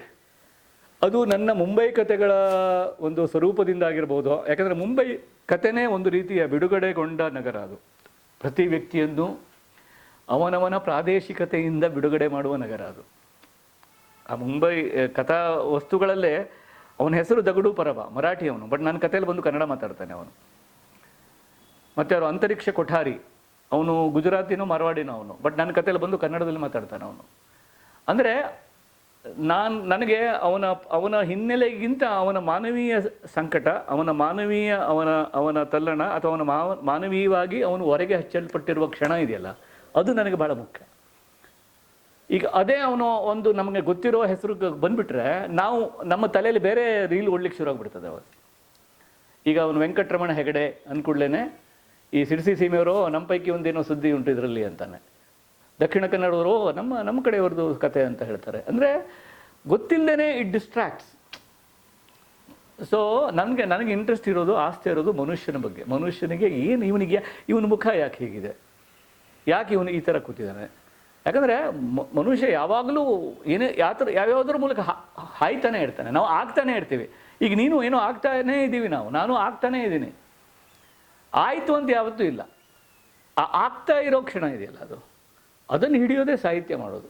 ಆಗಿ ಹೋದ ಕ್ಷಣಗಳದ್ದು ಫೋಟೋ ಸ್ಥಿರಚಿತ್ರ ತೆಗೆದು ಕೊಡೋದಲ್ಲ. ಅದು ಆಗ್ತಾ ಇರೋವಾಗ ಹೆಂಗೆ ಆಗ್ತಾ ಇದೆ, ಅದು ಅವನೇನಾಗ್ತಿದ್ದಾನೆ ಅನ್ನೋದು ನನ್ನ ಬರವಣಿಗೆ, ನನ್ನ ಕಥೆಗಳದ್ದು ಮುಖ್ಯ ಲಕ್ಷ್ಯ ಅದರ ಮೇಲೇ. ಅದು ಯಾವುದೋ ಒಂದು ನಿಮಿತ್ತದಿಂದ ಶುರು ಆಗ್ತದೆ. ಯಾವತ್ತು ಬೆಳಿಗ್ಗೆ 9:30 ಗಂಟೆಗೆ ತದಡಿಗೆ ಬರುವಂಥ ಬಸ್ಸು ಇವತ್ತು ಬರಲಿಲ್ಲ, ಕತೆ ಶುರು ಆಗೋಯ್ತು. ನನಗೂ ಗೊತ್ತಿಲ್ಲ ಯಾಕೆ ಬರಲಿಲ್ಲ ಅಂತ. ಆ ಥರ ಅಂದರೆ ಅದು ಆ ಥರ ಒಂದು ಏನೋ ಆಗುವಿಕೆ, ಏನೋ ಆಗ್ತಾ ಇದೆ. ಪ್ರತಿ ಮನುಷ್ಯನಿಗೂ ಆಗ್ತಾ ಇರುತ್ತೆ. ಸೊ ಮನುಷ್ಯ ಮರಾಠಿಯಲ್ಲಿ ಮೀ ಘಡತ್ ಆಹೆ ಅಂತಾರೆ, ಮೀ ಘಡತ್ ಅಂತ ಹೇಳ್ತಾರೆ. ಅಂದರೆ ನಾನು ಘಟಿಸ್ತಾ ಇದ್ದೇನೆ ಅಂತ. ಸೊ ನಾವೆಲ್ಲ ಘಟಿಸ್ತಾ ಇದ್ದೇವೆ. ಆ ಘಟಿಸ್ತಾ ಇರೋ ಪ್ರೋಸೆಸ್ಸನ್ನು ಹಿಡಿಯೋ ಪ್ರಯತ್ನ ಇದು. ಸೊ ಹೀಗಾಗಿ ನನಗೆ ಅವನು ಯಾವ ಜಾತಿ, ಧರ್ಮ ಅಥವಾ ಅವನದು ಏನಿಲ್ಲ. ನನಗೆ ಅವನೊಬ್ಬ ಮುಂಬೈ ಏನು ಅಂದರೆ ಅದು ಒಂಥರ ಮಾರ್ಜಿನಲ್. ನಾನು ಯಾವಾಗ ಹೇಳ್ತೇನೆ, ಕೆ ಹೆಬ್ಬಾರ್ ಅಥವಾ ಮಾರಿಯೋ ಮಿರಾಂಡಾ ಅಥವಾ ನಮ್ಮ RK ಲಕ್ಷ್ಮಣರ ಲೈನ್ ಡ್ರಾಯಿಂಗ್ ಥರ ಅಲ್ಲಿ ಜನಗಳು. ಯಾಕಂದರೆ ಅಲ್ಲಿ ತುಂಬ ಬದುಕಲಿಕ್ಕೆ ಜಾಗನೇ ಇಲ್ಲ ಅಲ್ಲಿ. ಮತ್ತು ಕಾಯಕದ ಕೈಲಾಸ ಅದು. ಪ್ರತಿಯೊಬ್ಬನು ಕೆಲಸ ಮಾಡಿ ಬದುಕ್ತಾನೆ ಅಲ್ಲಿ. ಆಮೇಲೆ ಇಷ್ಟು ಸಣ್ಣ ಜಾಗದಲ್ಲಿ ಬದುಕ್ತಾರೆ. ಒಂದು ಟ್ರಂಕು, ಎರಡು ಹ್ಯಾಂಗರು, ಒಂದು ಬಕೆಟ್ಟು. ಅಲ್ಲಿ ಎಷ್ಟರಲ್ಲೂ ದೇವರಿಗೂ ಒಂದು ಜಾಗ ಮಾಡಿಕೊಡ್ತಾರೆ ಪಾಪ, ಸಣ್ಣ ದೇವ್ರ ಮೇಲೆ. ನೆರೆಗೆ ಬಂದಾಗ ನೋಡಬೇಕು, ತುಂಬ ಬೇಜಾರಾಗ್ತದೆ. ಅವರು ಮಕ್ಕಳೆಲ್ಲ ಪ್ಲಾಸ್ಟಿಕ್ ಚೀಲದಲ್ಲಿ ತಮ್ಮ ಪುಸ್ತಕ ಇಟ್ಕೊಂಡಿರ್ತಾರೆ. ಮೊದಲು ದೇವರನ್ನ ಮೇಲೆ ಇಡ್ತಾರೆ, ದೇವ್ರನ್ನ ಮೊದಲು ಬಚಾವ್ ಮಾಡ್ತಾರೆ ಅವರು. ಆ್ಯಕ್ಚುಲಿ ದೇವರು ಅವರನ್ನು ಬಚಾವ್ ಮಾಡಬೇಕಿತ್ತು. ಅಂದರೆ ಆ ಥರ ಎಲ್ಲ ಮಾಡಿ ಒಂದು ಬದುಕು ಸಾಗಿಸ್ತಾ ಇರುವಂಥ ಒಂದು ಮಿನಿಮಲಿಸ್ಟಿಕ್ ಇದೆಯಲ್ಲ, ಅದು ಭಾಳ ಸ್ಪಿರಿಚುವಲ್ ಆದದ್ದು ಅಂತ, ಆನುಭಾವಿಕವಾದದ್ದು. ಅಂದರೆ ಒಂದು ಮಿನಿಮಲಿಸ್ಟಿಕ್ ಆದಂಥ ಬದುಕು ಇದೆಯಲ್ಲ, ಅಂದರೆ ಅದು ಯುಟೋಪಿಯನ್ ಅಲ್ಲ. ಅದು ಇಂದೆಲ್ಲ ಒಂದು ಆಗಬೇಕು. ಜಗತ್ತಿನಲ್ಲಿರುವಂಥ ಎಲ್ಲ ಕನಿಷ್ಠ ಸೌಲಭ್ಯಗಳು ಇಲ್ಲಿರುವ ಎಲ್ಲರಿಗೂ ಸರಿಸಮವಾಗಿ ತಲುಪುವ ತನಕ ನಾನು ಸರಳವಾಗಿ ಬದುಕ್ತೇನೆ ಅಂತ ಅಂದ್ಕೊಳ್ಳೋದೇ ದೊಡ್ಡ ಆಧ್ಯಾತ್ಮಿಕವಾದಂಥ ಸಂಗತಿ. ಅದು ಯಾವತ್ತಾಗುತ್ತೋ ಗೊತ್ತಿಲ್ಲ, ಬಟ್ ಅದಾಗೋ ತನಕ ನಾನು ಸರಳವಾಗಿ ಬದುಕ್ತೀನಿ. ಮುಂಬೈ ಶಹರಕ್ಕೆ ಆ ಸರಳತೆ ಅನ್ನೋದು ಬೈ ಡಿಫಾಲ್ಟ್ ಬಂದುಬಿಟ್ಟಿದೆ ಅಲ್ಲಿ. ಅದು ಯಾವುದೇ ಆಯ್ಕೆಯಿಂದ ಬಂದಿಲ್ಲ. ಅವನು ತಲಸ್ಪರ್ಶಿ ಅಧ್ಯಯನ ಮಾಡಿ ಅಥವಾ ಯಾವುದೋ ಒಂದು ಜ್ಞಾನೋದಯ ಅಲ್ಲ. ಪಾಪ ಅವನಿಗೆ ಬೇರೆ ಉಪಾಯನೇ ಇಲ್ಲ. ಸೊ ಅದು ಬೇಂದ್ರೆ ಅವ್ರು ಹೇಳಿದ ಹಾಗೆ, ಕದ್ದು ಉತ್ತುತ್ತಿ ತಿಂದರೂ ಶಕ್ತಿ ಬಂದೇ ಬರ್ತದೆ ಅಂತಾರವ್ರು. ನೀವು ಕದ್ದು ಬೇಕಾದ್ರೆ ಉತ್ತುತ್ತಿ ತಿನ್ನಿರಿ, ಶಕ್ತಿ ಬರ್ತದಲ್ಲ. ಹಾಗೆ ನೀವು ಬೈ ಡಿಫಾಲ್ಟ್ ಬೇಕಾದ್ರೆ ನೀವು ಸರಳವಾಗಿ ಬದುಕಿದ್ರೆ ಅದರಿಂದ ಬರುವಂಥ ಹೊಂಬುವಂಥ ಒಂದು ಜೀವನ ತತ್ವ ಇದೆ. ಅದು ಮುಂಬೈಯಲ್ಲಿ ನನಗೆ ಸಿಕ್ತು. ಅದು ನನ್ನನ್ನು ಬಿಡುಗಡೆ ಮಾಡ್ತು. ಅದು ನನ್ನ ತಾಯಿ ತಂದೆಯರನ್ನೂ ಬಿಡುಗಡೆ ಮಾಡ್ತು. ಅಂದರೆ ಅವ್ರು ಸಾಮಾನ್ಯವಾಗಿ ವಯಸ್ಸಾದವರು ಸಿಟಿಗಳಿಗೆ ಬಂದರೆ ಬೋರ್ ಆಗ್ತದೆ, ಊರಿಗೆ ಹೋಗುವಂಥ. ನಮ್ಮ ತಾಯಿ ಟಿಕೆಟ್ ಬುಕ್ ಮಾಡಲಿಕ್ಕೆ ಬಿಡ್ತಿರ್ಲಿಲ್ಲ. ಬಟ್ ದಟ್ ಸಿಟಿ ಎಂಪವರ್ಡ್ ಹರ್. ಅಂದರೆ ಅವರಿಗೆ ಒಂದು ಶಕ್ತಿ, ತಾನೊಬ್ಬ ಶಕ್ತಿಶಾಲಿ, ತಾನೊಬ್ಬಳು ವಿಶೇಷ ಅಂತ ಅನಿಸ್ತು. ಒಬ್ಬರೇ ಓಡಾಡ್ತಿದ್ರು ಟ್ರೈನಲ್ಲಿ, ಒಬ್ಬರೇ ಏನೋ ಯಾರ ಜಗಳಾಡಿ ಬರ್ತಿದ್ರು, ಏನೋ ಇದು ನಿನ್ನೆ ಏನೋ ತಗೊಂಬಂದಂಥ ಶರ್ಟು ಪ್ಯಾಂಟು ಸರಿ ಇಲ್ಲ ಅಂದರೆ ಹೋಗಿ ಮತ್ತೆ ಅವ್ರ ಹತ್ರ ಜಗಳಾಡಿ ಬರ್ತಿದ್ರು. ಆಮೇಲೆ ನಡು ರಾತ್ರಿಗೂ ಕೂಡ ಅಲ್ಲಿ ಆಟೋದ ಅವನು ₹2 ಚೇಂಜ್ ವಾಪಸ್ ಕೊಡ್ತಾನೆ. ಯಾಕಂದರೆ ಅದು ಕಾಯಕದ ನಗರಿಯ ಲಕ್ಷಣ ಅದು. ಅವನಿಗೆ ಗೊತ್ತು ನೀವು ಕೆಲಸ ಮಾಡ್ತಿದ್ದೀರಿ ಕಷ್ಟಪಟ್ಟು, ಅವನು ಕೆಲಸ ಮಾಡ್ತಿದ್ದಾನೆ. ಹೀಗಾಗಿ ಆ ರೀತಿಯ ಒಂದು ಕಾಯಕದ ಕೈಲಾಸ ಆಗಿರೋದ್ರಿಂದ, ಒಂದು ಮಿನಿಮಲಿಸ್ಟಿಕ್ ಲಿವಿಂಗ್ ಇರೋದ್ರಿಂದ ಆ ಜೀವಿಗಳು ಹೇಗೆ ಬದುಕ್ತಾರೆ, ಆ ಜೀವಿಗಳನ್ನು ಈಗ ಒಬ್ಬನಿಗೆ ರಸ್ತೆ ಮೇಲೆ ಒಂದು ಏನೋ ಸಿಕ್ತು, ಅವನು ಅದನ್ನು ಏನು ಮಾಡ್ತಾನೆ, ಸಡನ್ನಾಗಿ ಏನೋ ಒಂದು ಮಾರ್ಕ್ಸ್ ಕಾರ್ಡ್ ಸಿಕ್ತು, ಅದಕ್ಕೆ ಅವನು ಏನು ಮಾಡ್ತಾನೆ ಅಂಥ ಕ್ಷಣಗಳೇ ನನಗೆ ಜಾಸ್ತಿ ಮುಖ್ಯ ಆಗಿಬಿಡ್ತು ಹೊರತು ಬಾಕಿ ಬರಲಿ. ಹೀಗಾಗಿ ಅದೇನಾಯಿತು ಅಂದರೆ ಹೊರಗಡೆ ನೋಡೋರಿಗೆ ಅದು ಹ್ಯೂಮನ್ ಎಲಿಮೆಂಟ್ ಮಾತ್ರ ಕಂಡುತ್ತದು ಅವರಿಗೆ. ಈಗ ಪ್ರಾದೇಶಿಕತೆ ಅವರಿಗೆ ಮುಖ್ಯನೇ ಅನ್ನಿಸ್ಲಿಲ್ಲ ಅಲ್ಲಿ, ಅವರಿಗೆ ಅದು ಹ್ಯೂಮನ್ ಕಂಟೆಂಟ್ ಅಷ್ಟೇ ಮುಖ್ಯ ಆಯಿತು, ಅದಕ್ಕಿರ್ಬೋದು.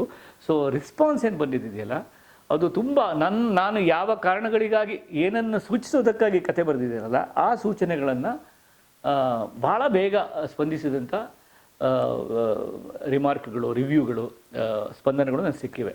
ಅದಕ್ಕೆ ನನಗೆ ಭಾಳ ಒಂಥರ ಅಂದರೆ ಒಂದು ಧೈರ್ಯ ಬರ್ತದೆ. ಯಾಕಂದರೆ 30 ವರ್ಷದ ಹಿಂದೆ ಬರೆದ ಕಥೆಗಳಿವು. ಆ ಕಥೆಗಳಿಗೆ ಈಗೂ ಕೂಡ ಒಂಥರ ಅಂದರೆ ತಾಜಾ ಆದಂಥ ಸ್ಪಂದನ ಸಿಗ್ತಾ ಇದೆಯಲ್ಲ. ಮತ್ತು ನನ್ನ ಕಥೆಗಳೆಲ್ಲ ಸ್ಮಾರ್ಟ್ಫೋನ್ ಕಾಲದವು, ಸ್ಮಾರ್ಟ್ಫೋನೇ ಇರಲಿಲ್ಲ ಅವಾಗ. ಯಾಕಂದರೆ ಸ್ಮಾರ್ಟ್ಫೋನ್ ಮೊದಲಿನ ಕಾಲ ಅದು. ಈ ಟಚ್ ಸ್ಕ್ರೀನಿನ ಹಂಗಿಲ್ಲದೆ ಮನುಷ್ಯರ ಒಡನಾಟ ನಮಗೆ ಸಿಕ್ತಿದ್ದ ಕಾಲ, ಪತ್ರಗಳನ್ನು ಬರೀತಿದ್ದ ಕಾಲ, ಮುಟ್ಟಿ ಮಾತಾಡಿಸ್ತಿದ್ದ ಕಾಲ. ಹೀಗಾಗಿ ಆ ಕಥೆಗಳದ್ದು ಒಂದು ಕಂಟೆಂಟ್ ಇದೆಯಲ್ಲ, ಈಗ ಈ ಸ್ಮಾರ್ಟ್ಫೋನ್ ಜನರೇಷನ್ನಿಗೆ ಕೂಡ ಅದು ತಟ್ಟುತ್ತಾ ಇದೆ ಅಂತಂದರೆ ನನಗೆ ತುಂಬ ಖುಷಿ ಅನ್ನಿಸ್ತಾ ಇದೆ. ಅಂದರೆ ಕಥೆಗಳ ಬಗ್ಗೆಲ್ಲ ಬದುಕಿನ ಬಗ್ಗೆ ಇನ್ನೂ ಅಂದರೆ ಏನೋ ಒಂದು ಗ್ರೀನ್ ಸಿಗ್ನಲ್ ಥರ ಅನ್ನಿಸ್ತಾ ಇದೆ ನನಗೆ.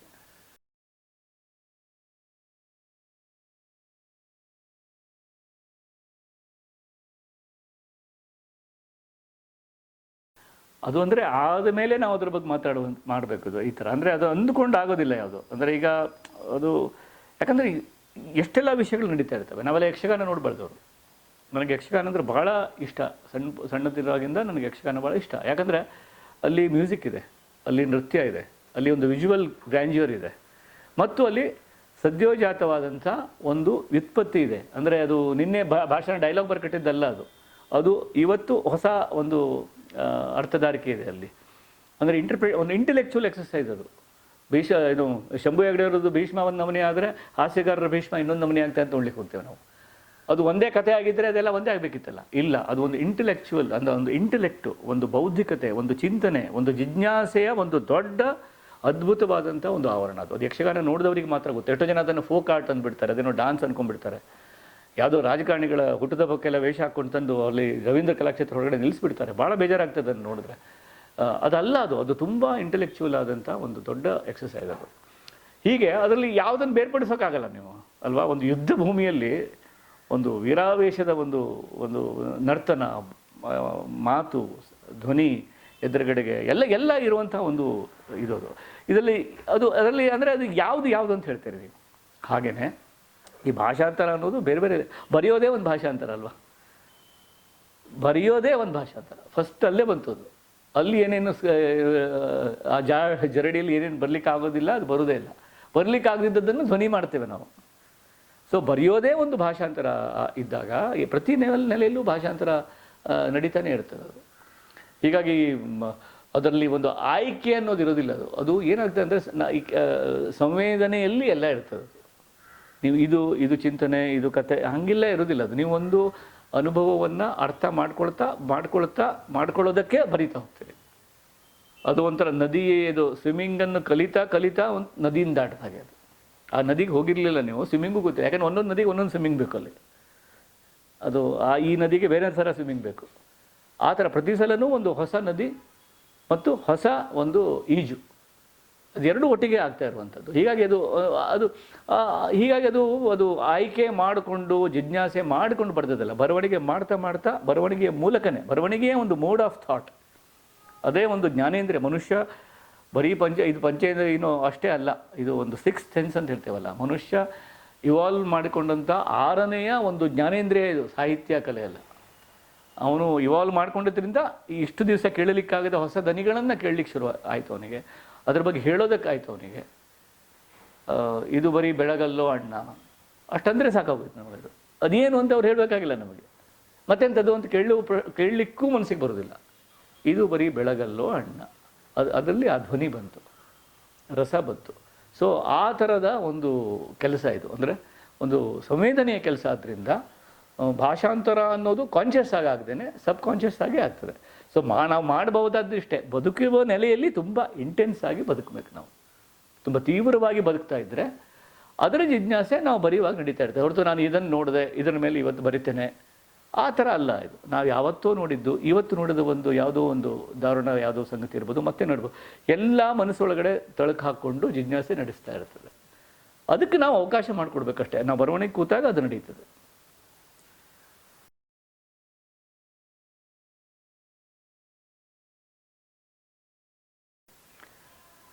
ಒಂದೊಂದರೆ ನಾನು ತುಂಬ ಅವಸರದ ಮತ್ತು ಕೊನೆಗಳಿಗೆ ಬರಹಗಾರ. ಸಂಪಾದಕರಾಗಿ ನಿಮ್ಗೆ ಗೊತ್ತಿರ್ತದೆ, 20 ಫೋನ್ ಮಾಡಿದ ಮೇಲೆ, 4 ಲೆಟರ್ ಬಂದ ಮೇಲೆ, ರಿಮೈಂಡರ್ ಬಂದ ಮೇಲೆ, ಲಾಸ್ಟು ನಾಳೆಗೆ ಪ್ರೆಸ್ಸಿಗೆ ಹೋಗ್ತದೆ ಅನ್ನುವಾಗ ಇವತ್ತು ಬರೆಯುವಂಥ ಬರಹಗಾರ. ಇದು ನಾನು ಹೇಳಿದ್ರೆ ನನ್ನ ಕಥೆಗಳನ್ನ ಅದು ಸೀರಿಯಸ್ ಆಗಿ ಓದಲಿಕ್ಕಿಲ್ಲ, ಅದಲ್ಲ. ಆದರೆ ಬರೀಲಿಕ್ಕೆ ಕೂತ್ರೆ ನಾನು ಅದರಲ್ಲಿ ಕಂಪ್ಲೀಟ್, ನಮ್ಮ ಕಡೆ ಫಡ್ಚ ಅಂತಾರಲ್ಲ, ಕಂಪ್ಲೀಟ್ ಫಡ್ಚ ಆಗಿಬಿಡುತ್ತೆ. ನಾನು I am completely last, I surrender. ಆಮೇಲೆ 2 ಬಗೆಯ ಲೇಖಕರು ಇರ್ತಾರೆ. ಕೆಲವರಿಗೆ ತಾವು ಏನು ಬರಿತಿದ್ದೀವಿ ಅನ್ನೋದೆಲ್ಲ ಗೊತ್ತಿರುತ್ತೆ. ಈಗ ನಾನು ಮೊನ್ನೆ ಜೈಪುರ್ ಲಿಟ್ರರಿ ಫೆಸ್ಟಿವಲಲ್ಲಿ ಒಡನಾಡಿದ ಎಷ್ಟೋ ಲೇಖಕರು, ಒಂದೆರಡು ಚರ್ಚೆ, ಅವರಿಗೆ ಇಡೀ ಕಥೆ ಗೊತ್ತು. ಆರ್ಕಿಟೆಕ್ಟರ್ ಥರ ಅವರಿಗೆ ಆರ್ಕಿಟೆಕ್ಟಿಗೆ ಮನೆ ಕಟ್ಟುವಂಥ ಇಡೀ ಪಾಯದಿಂದ ಹಿಡಿದು ಎಲ್ಲ ಗೊತ್ತಿರ್ತದೆ, ಅಲ್ಲಿ ಲೋಕ ಕಟ್ತಾನೆ. ಹಾಗೆ ಅವರಿಗೆ ಮೊದಲು ಕೊನೆ ತುದಿ ಎಲ್ಲ ಗೊತ್ತು. ಆಮೇಲೆ ಬರೀತಾರೆ, ಆಮೇಲೆ ಅದರ ಮೇಲೆ ಮತ್ತೆ ಅವರು ತಿದ್ದುಪಡಿ, ರೀವರ್ಕಿಂಗ್ ಮಾಡ್ತಾರೆ. ಮತ್ತು ಅವ್ರದ್ದು ಮತ್ತು ನಮ್ಗೆ ಮತ್ತು ಅಲ್ಲಿ ಈ ಮ್ಯಾನೇಜರ್ಸು, ಏಜೆಂಟ್ಸು ಮತ್ತು ಪಬ್ಲಿಕೇಶನ್, ಪ್ರಕಾಶನ ಸಂಸ್ಥೆಗಳ ಸಂಪಾದಕರು, ಎಡಿಟರ್ಸ್ ಅಂತ ಇರ್ತಾರೆ. ನಮ್ಮಲ್ಲಿ ಬರೀ ಪತ್ರಿಕೆಗಳಿಗೆ ಮಾತ್ರ ಸಂಪಾದಕರು, ಅಲ್ಲಿ ಹಾಗಲ್ಲ, ಪ್ರಕಾಶಕರಿಗೂ ಒಂದು ಸಂಪಾದಕರು ಇರ್ತಾರೆ.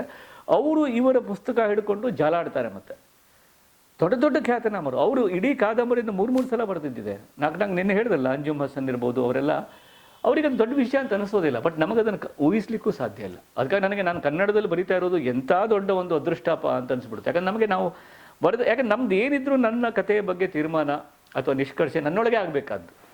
ಇದು ಸರಿನೋ ತಪ್ಪೋ ಅಂತ ಡಿಸೈಡ್ ಮಾಡಬೇಕಾದ ನಾನು. ಅದು ನನ್ನ ಕಿಚನಲ್ಲಿ ಯಾರನ್ನೂ ಬಿಟ್ಕೊಳ್ಳೋದಿಲ್ಲ. ಅದು ನನ್ನ ಅಡುಗೆ ಕೋಣೆ. ಏನದು ಆಗೋದು ಆಗ್ತದೆ. ಅದು ಆದಮೇಲೆ ಔಚಿತ್ಯಕ್ಕೆ ಸಂಬಂಧಪಟ್ಟ ಹಾಗೆ ಇದು ಅನುಚಿತ, ಇದು ಭಾರ ಆಯಿತು ಅನಿಸಿದರೆ ಅದು ಸ್ವಲ್ಪ ನಾನು ಇತ್ತೀಚೆಗೆ ಮೊದಲೆಲ್ಲ ಮತ್ತೊಂದಂದರೆ ನಾನು ಸಿಂಗಲ್ ಡ್ರಾಫ್ಟ್ ಕಥೆಗಾರ. ಅದು ಎಲ್ಲ ಸಂಪಾದಕರಿಗೂ ಗೊತ್ತು. ಅಂದರೆ ನಾನು ಒಂದೇ ಡ್ರಾಫ್ಟಲ್ಲಿ ಬರಿತೀನಿ, ನಾನು ತಿದ್ದುಪಡಿ ಮಾಡೋದಿಲ್ಲ. ಮತ್ತು ನಾನು ಕೈಯಲ್ಲಿ ಬರೆಯೋ ಕಥೆಗಾರ. ಈಗಲೂ ಕೂಡ ನಾನು ಕೈಯಲ್ಲೇ ಬರಿತೀನಿ. ಅದೇನೋ ಗೊತ್ತಿಲ್ಲ, ನನಗೆ ಕೈಯಲ್ಲಿ ಬರೆದ್ರೇ ಏನೋ ಒಂದು ಸಮಾಧಾನ. ಅದು ನಾನು ಕೈಯಲ್ಲಿ ಬರೀದೆ ಟೈಪ್ ಮಾಡಿದ್ರೆ ಅದು ರ್ಯಾಪರ್ ಜೊತೆಗೆ ಚಾಕ್ಲೇಟ್ ತಿಂದಂಗೆ ಅನಿಸ್ತದೆ ನನಗೆ. ಅದು ಗೊತ್ತಿಲ್ಲ, ಅದು ನನ್ನ ವೈಯಕ್ತಿಕ ಪ್ರಾರಬ್ಧ ಅದು.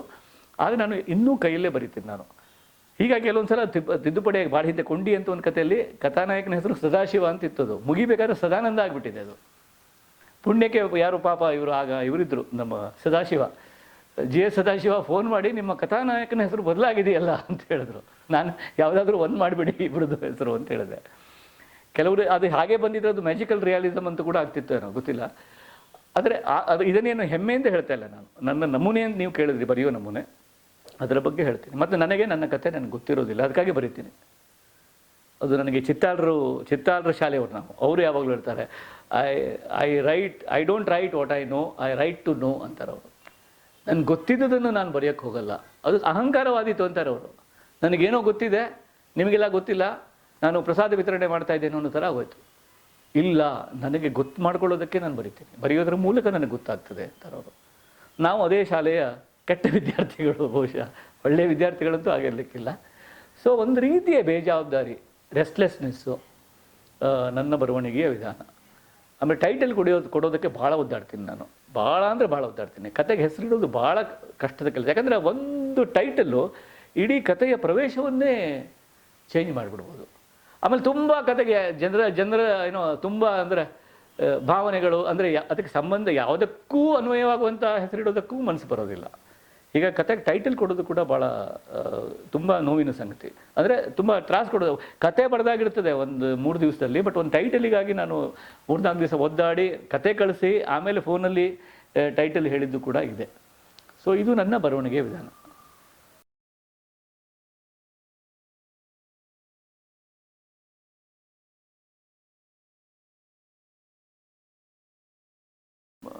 ಯಾಕಂದರೆ ಬರಹಗಾರನಿಗೆ ಅವನು ಬರೆದದ್ದೇ ನಿಜ, ಅದು ಆ ನಂಬಿಕೆಯಲ್ಲೇ ಬರೀತಾನೆ. ಬರೆದ್ದೇ ನಿಜವಾಗೋದು, ಅದು ನಿಜವಾದದ್ದನ್ನೇ ಬರೆಯೋದಲ್ಲ. ನಿಜವಾದದ್ದನ್ನು ಬರೆಯೋದು ಬೇರೆ, ಇದು ಬರದೇ ನಿಜವಾಗೋದು, ಬರವಣಿಗೆಯಲ್ಲೇ ನಿಜ ಆಗೋದು ಇದು. ಅದಕ್ಕೆ ಒಂದು ಹಳೆಯ ಉದಾಹರಣೆ ಇದೆ, ನಾನು ಮತ್ತೆ ಹೇಳ್ತೇನೆ. ಬಹುಶಃ ನಾನು ಹಿಂದೊಮ್ಮೆ ಪ್ರಜಾವಾಣಿಯ ಒಂದು ಕಾರ್ಯಕ್ರಮದಲ್ಲಿ ಹೇಳಿರ್ಬೋದು ಇದನ್ನು. ಅದೇ ಯಶವಂತ್ ಚಿತ್ತಾಳ್ರ ಬಗ್ಗೆ. ಅವ್ರ ಮನೆಗೆ ಹೋಗಿದ್ದೆ ನಾನು. ಅವರು ಬಾಂಬೆ ಬ್ಯಾಂಡ್ ಸ್ಟ್ಯಾಂಡಲ್ಲಿದ್ದರು, ಯಾವಾಗಲೂ ಹೋಗ್ತಾ ಇದ್ದೆ. ನನ್ನ ಭಾಳ ದೊಡ್ಡ ಆಪ್ತರು. ಪ್ರತಿ ವಾರಾಂತ್ಯಕ್ಕೆ ನಾನು ಹೋಗಿ ಅವ್ರ ಜೊತೆಗೆ ಅವರು ಬರೆದ ಎಲ್ಲ ಕಾದಂಬರಿಗಳನ್ನು ಅವರ ಬಾಯಿಯಲ್ಲೇ, ಅವರ ಧ್ವನಿಯಲ್ಲೇ ಕೇಳಿದ ಒಬ್ಬ ನನಗೆ ಅಷ್ಟು ಅದೃಷ್ಟ ಇದೆ. ಅವ್ರ ಎಲ್ಲ ಕಾದಂಬರಿ ಟಿಲ್ ಲಾಸ್ಟ್ ಕಾದಂಬರಿ ತನಕ, ದಿಗಂಬರ ಬಿಟ್ಟು. ಯಾಕಂದರೆ ಬರೆದಾದ ತಕ್ಷಣ ಕರಿತಿದ್ರು, ನಾವು ಪ್ರತಿ ವಾರಾಂತ್ಯಕ್ಕೆ ಹೋಗಿ ಅವ್ರ ಬಾಯಲ್ಲಿ ಅದನ್ನು ಕೇಳ್ತಿದ್ವಿ. ಈಗಲೂ ನನಗೆ ಅವ್ರ ಕಾದಂಬರಿ ಓದುವಾಗ ಅವ್ರ ಧ್ವನಿನೇ ಕೇಳ್ತದೆ, ಅವ್ರು ಹೇಳಿದ ರೀತಿ. ಸೊ ಅದೆಲ್ಲ ನೆನಪಾಗ್ತದೆ. ಸೊ ಅವರು ಒಂದ್ಸಲ ಹೋದಾಗ ನಂಗೆ ತಡ ಆಗಿಬಿಡ್ತು, ಲೇಟ್ ಆಗೋಯ್ತು. ಯಾಕಂದರೆ ದಾದರ್ ಸ್ಟೇಷನಲ್ಲಿ ರಶ್ ಭಾಳ ಇತ್ತು ಅವಾಗ, ಚೇಂಜ್ ಮಾಡೋದು. ಸೊ ನಾನು ಎಂತಕ್ಕೆ ತಡ ಆಯಿತು ಅಂತ ಕೇಳಿದ್ರು. ನಾನಂದೆ ದಾದರಲ್ಲಿ ಸ್ವಲ್ಪ ತಡ ಇದಾಯಿತು ಅಂತ. ಅವರು ತಕ್ಷಣ ದಾದರಲ್ಲ, ನನಗೆ ದಾದರ್ ಅಂದ್ಕೂಡಲೇ ಒಂಥರ I feel very sad, Dadar ಅಂದ್ಕೂಡಲೇ ಬೇಜಾರಾಗ್ತದೆ ಅಂದರು. ನಾನೇನು ಅಂದ್ಕೊಂಡೆ ದಾದರಲ್ಲಿ ಯಾರು ಇವ್ರು ಪಾಕೆಟ್ ಹೊಡೆದಿರ್ಬೋದು ಯಾವಾಗಾದರೂ ಅಂತ. ಯಾಕಂದ್ರೆ ದಾದರ್ ಸ್ಟೇಷನಲ್ಲಿ ಪಾಕೆಟ್ ಹೊಡೆಯೋದು ಜಾಸ್ತಿ ಅಂತೇಳಿ. ಎಂತಾಯಿತು ದಾದರಲ್ಲಿ ಅಂತ ಹೇಳೋಕೆ ಹೋದರೆ, ಹಾಗೇನಿಲ್ಲ, ನನ್ನ ನಿರ್ಮಲೆ ಸತ್ತಿದ್ದು ದಾದರ್ನಲ್ಲಿ ಅಂದರು. ನನಗೆ ನಿರ್ಮಲೆ ಯಾರು ಥಿಂಕ್ ಮಾಡೋಕ್ಕೆ ಶುರು ಮಾಡೋದು. ನಿರ್ಮಲೆ ಯಾರು, ಅವ್ರ ಸಂಬಂಧಿಕರು ಯಾರು ಇಲ್ವಲ್ಲ ಗೊತ್ತಿದ್ದದ್ದು. ಆಮೇಲೆ ನೆನಪಾಯಿತು, ಮೂರು ದಾರಿಗಳು ಕಾದಂಬರಿಯ ನಾಯಕಿ ನಿರ್ಮಲೆ. ಹಾಂ, ಮೂರು ದಾರಿಗಳಲ್ಲ ಅಂತ. ಹೌದು, ಅದೇ ನಿರ್ಮಲೆ ಅಂದರು. ಆದರೆ ಆ ಕಾದಂಬರಿಯಲ್ಲಿ ಅವಳು ಸಾಯೋದು ಕಾರವಾರದಲ್ಲಿ. ಆದರೆ ಅವರು ಕಾರವಾರದಲ್ಲಿ ಸಾಯ್ತಾಳಲ್ಲ ಅಂತ ಹೇಳ್ತೆ. ಅದಕ್ಕೆ ಅವರು ಅದಲ್ಲ ಅವರಿಗೆ ಭಾಳ ನಮ್ಮ ದಡ್ಡತನಕ ಒಂದೊಂದ್ಸಲ ಸಿಟ್ಟು ಬರ್ತಿತ್ತು ಅವರಿಗೆ, ತಿಳ್ಕೊಳ್ಳಿಕ್ಕೆ ಆಗೋದಿಲ್ಲ. ಅದಲ್ಲ, ನಾನು ಹೈದರಾಬಾದಿಂದ ಒಂದು ಮೀಟಿಂಗ್ ಮುಗಿಸಿ ಹುಸೇನ್ ಸಾಗರ್ ಎಕ್ಸ್ಪ್ರೆಸ್ಸಲ್ಲಿ ಬರ್ತಾಯಿದ್ದೆ, ಟ್ರೈನಲ್ಲಿದ್ದೆ. ನಾನು ಆ ಕಾದಂಬರಿಯ ಕೊನೆಯ ಚಾಪ್ಟರ್ ಬರಿತಾ ಇದ್ದೆ. ನಾನು ಕಾದಂಬರಿಯಲ್ಲಿ ಬರೆದು ಇದು ನಿರ್ಮಲೆ ನೇಣು ಹಾಕಿಕೊಂಡು ಅಥವಾ ಅವಳ ಆತ್ಮಹತ್ಯೆ ಸೀನ್ ಬರೆದು ನೋಡ್ತೇನೆ, ದಾದರ್ ಬಂದಿತ್ತು ಆ ಥರ. ಅಂದರೆ ಅದು ಎಷ್ಟು ನಿಜ ಅವರಿಗೆ. ನಿರ್ಮಲೆ ಸತ್ತ ಒಂದು ಸೂತಕದ ಭಾವನೆಯಲ್ಲಿ ನಾನು ದಾದರ್ ಸ್ಟೇಷನ್ನಲ್ಲಿ ಇಳಿದೆ. ಅಲ್ಲಿಂದ ನಾನು ಹೇಗೆ ನಡ್ಕೊಂಡು ಬಂದು ಟ್ಯಾಕ್ಸಿಲಿ ಕೂತ್ನೋ ನನಗಿನ್ನೂ ನೆನಪಿಲ್ಲ. ಆದರೆ ಆ ವಿಷಣ್ಣ ಭಾವ, ಮಜಾ ಅಂದರೆ ಅವನು ಕೊಂದಾಕಿದ್ದೀವರೇ ಇವ್ರ ಕೃತಿಯಲ್ಲಿ ಅವರು ಅದನ್ನು ಅವಳಿಗೆ ಸಾವನ್ನು ಕರುಣಿಸಿ ಆಮೇಲೆ ಆ ಸಾವಿಗೆ ಪರಿತಾಪ ಪಟ್ಟುಕೊಂಡು ಆ ಇಡೀ ಆವರಣ ಅವರಿಗೆ ಅಷ್ಟು ನಿಜ ಆಗಿಬಿಟ್ಟಿದೆ. ಅಂದರೆ ಬರವಣಿಗೆಗೆ ಒಬ್ಬ ಲೇಖಕನಿಗೆ ಅವನು ಬರೆಯುವುದೇ ನಿಜ, ಅಂತಿಮ ನಿಜ ಅದು. ಅದೊಂದು ಹೇಗೆ ಅಂದರೆ, ಈ ನನಗೆ ಯಾವಾಗಲೂ ಈ ಸಣ್ಣ ಮಕ್ಕಳು ಕನಸಲ್ಲಿ ಅಳ್ತಾರೆ. ಕೆಟ್ಟ ಕನಸೇನೋ ಬಿದ್ದಿರುತ್ತೆ, ಕನಸಲ್ಲಿ ಯಾರೋ ಆಟಿಕೆ ಕಸ್ಕೊಂಡಿರ್ತಾರೆ ಅಂತ ಇಟ್ಕೊಳ್ಳಿ, ಏನೋ ಆಗಿರುತ್ತೆ. ಕನಸಲ್ಲಿ ಅಳ್ತಿರ್ತಾರೆ ಮತ್ತು ಆ ಕಣ್ಣಿಂದ ನೀರು ಬರ್ದಿರ್ತದೆ. ಆವಾಗ ನನಗೆ ಭಾಳ ಮಜಾ ಅನಿಸ್ತದೆ, ಈ ಕಂಪನಿ ಇದು ಯಾವ ಲೋಕದ್ದಿದು, ಅಂದರೆ ಇದು ಈ ಲೋಕದ್ದೋ ಅಥವಾ ಕನಸಿನ ಲೋಕದಿಂದ ನಿಜವಾದ ಲೋಕಕ್ಕೆ ಬಂತಲ್ಲ ಇದು ಅಂತ. ಆ ಥರದ ಒಂದು ಕಂಪನಿಯ ಒಂದು ಸತ್ಯ ಇದು ನಮ್ಮದು ಬರವಣಿಗೆಯ ಲೋಕದ ಅಥವಾ ಕಲೆಯ ಮೂಲಕ ನಾವು ಪರಿಭಾವಿಸುವ ಒಂದು ಸತ್ಯ ಇದೆಯಲ್ಲ, ಅದು ಕಲೆಗಾರನಿಗೆ ಅಥವಾ ಸೃಷ್ಟಿಸುವವನಿಗೆ ಅದು ಪರಮ ಸತ್ಯ. ಅದಕ್ಕಾಗಿ ಅದು ಓದುಗನಿಗೂ ಅದು ಪರಮ ಸತ್ಯ ಆಗ್ತದೆ. ಯಾಕಂದರೆ ಇಬ್ಬರು ಬೇರೆ ಅಲ್ಲ, ಓದುಗ ಬೇರೆ, ಕೃತಿಕಾರ ಬೇರೆ ಅಲ್ಲ. ಕೃತಿಕಾರ 1 ಸೆಕೆಂಡ್ ಮುಂಚೆ ಹಿಡಿದಿದ್ದಾನೆ ಅದನ್ನಷ್ಟೇ, 1 ಸೆಕೆಂಡು. ಅದಕ್ಕಾಗಿ ಓದುಗನಷ್ಟು ಭಾಗ್ಯವಂತ ಯಾರೂ ಇಲ್ಲ. ಅವನಿಗೆ ಎಷ್ಟೆಲ್ಲ ಕೃತಿಗಳನ್ನು ಅವನು ಹಾಗೆ ಪಡಿತಾನಲ್ಲ ಅಂತ. ಅದಕ್ಕಾಗಿ ನೀವು ಪ್ರಶಸ್ತಿ ಬಗ್ಗೆ ಹೇಳಬೇಕಾದ್ರೆ ಅವ್ನು ಮಾತಾಡಿದೆ, ಒಬ್ಬ ಕೃತಿಕಾರನಿಗೆ ಅವನಿಗೆ ಸಿಗ್ತದಲ್ಲ ಕೃತಿ, ಅದಕ್ಕಿಂತ ದೊಡ್ಡ ಪ್ರಶಸ್ತಿ ಬೇರೆ ಅಲ್ಲ.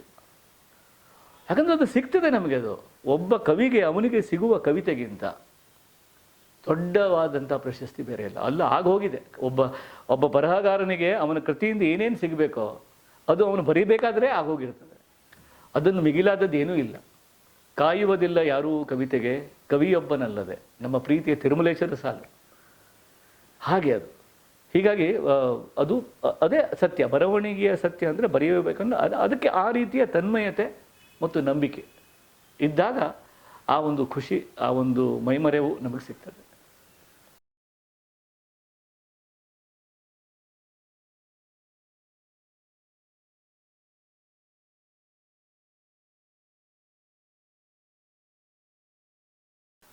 ಹೌದು, ನೀವು ಹೇಳೋದು ಹೌದು. ನಾನೊಂದು ಮೊದಲು 22 ವರ್ಷ ಜೀವನದ್ದು ಗೋಕರ್ಣ ಅಲ್ಲೆಲ್ಲ ಆಯಿತು. ನಡುವೆ ಒಂದು ಸ್ಟೇಷನ್ ಇದೆ ಧಾರವಾಡ, ಅದು ಬಹಳ ಇಂಪಾರ್ಟೆಂಟು. ಯಾಕಂದರೆ ಆ ಧಾರವಾಡದಲ್ಲಿ ಟ್ರೀಟ್ಮೆಂಟ್ ತಗೊಳ್ಳದೆ ಯಾರೂ ಸರಿ ಹೋಗಲಿಲ್ಲ. ನಾವೆಲ್ಲ ಧಾರವಾಡದ ಚಿಕಿತ್ಸೆಗೆ ಒಳಗಾಗಿ ಬಂದವರು. ಧಾರವಾಡದಲ್ಲಿ ಅದೊಂದು ಭಾಳ ದೊಡ್ಡ ಸ್ಟೇಷನ್ ಅದು. ಧಾರವಾಡ, ನಾನು ಗೋಕರ್ಣ ಮತ್ತು ಮುಂಬೈ ನಡುವೆ ನಾನು ಧಾರವಾಡದಲ್ಲಿ ಕಳೆದ 3 ವರ್ಷಗಳು. 2 ವರ್ಷನೇ ಆಗಬೇಕಿತ್ತು MSc, ಬಟ್ ನನಗೆ ಎಷ್ಟು ಇಷ್ಟ ಆಯಿತು ಹೇಳಿ 1 ವರ್ಷ ಪರೀಕ್ಷೆಗೆ ಹೋಗಲಿಲ್ಲ ನಾನು. ಹೀಗಾಗಿ ಇನ್ನೊಂದು ವರ್ಷವನ್ನು ನಾನು ಪಡೆದೆ ಧಾರವಾಡದಲ್ಲಿ. ಆಗ ಬೇಂದ್ರೆ ಇದ್ದರು, ಶಂಭಾ ಇದ್ದರು, ಚಂಪಾ, ಹಿಂಗಮಿರೆ, ಇಮ್ರಾಪುರ, ಅಲ್ಲಿ ಎಲ್ಲರ ಒಂದು ಒಡನಾಟ ಇತ್ತು. ಬಂಡಾಯ ಸಾಹಿತ್ಯದ ಹೊಸ ಕರಡು ಬರೆಯಲ್ಪಡ್ತಾ ಇತ್ತು. ಎಲ್ಲ ಹೊಸ ರೀತಿಯ ಇತ್ತು. ಅಲ್ಲ, ನಾನು ಹೇಳೋದೇನೆಂದರೆ, ಈ ಗೋಕರ್ಣ ಆಗಲಿ, ಧಾರವಾಡ ಆಗಲಿ, ಮುಂಬೈ ಆಗಲಿ, ಅಂದರೆ ನಾನು ಅಲ್ಲಿ ಇಲ್ಲ, ಹೌದು, ಬಟ್ ಅದು ನನ್ನ ಮನಸ್ಸಲ್ಲಿ ಇದೆ ನೀವು ಹೇಳಿದಾಗೆ. ಆದರೆ ನಾನು ಅಲ್ಲಿ ಹೋದಾಗ ನನಗೆ ಬೇಕಾದಲ್ಲಿ ಸಿಗ್ತದೆ.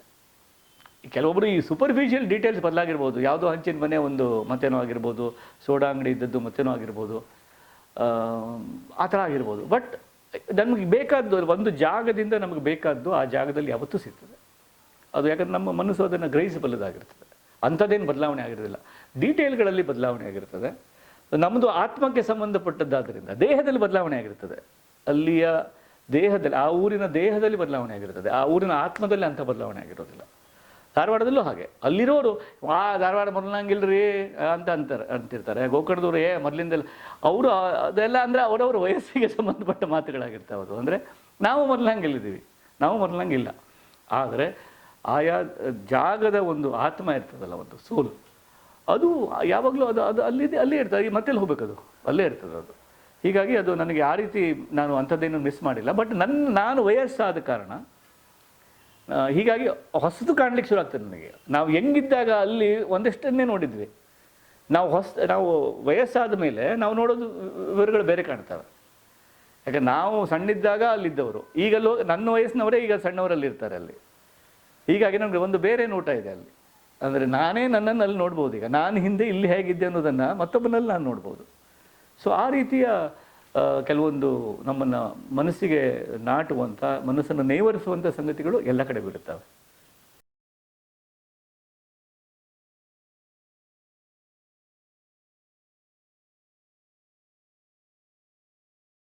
ಬರಲೇಬೇಕದು. ಯಾಕಂದರೆ ಯಾವುದು ನಮ್ಮ ಜೀವನದ ಭಾಗವಾಗಿರ್ತದೆ, ಅದು ಒಂದು ನಮ್ಮ ಅನ್ವೇಷಣೆಯ ಭಾಗನೂ ಆಗಿರ್ತದೆ ಅದು.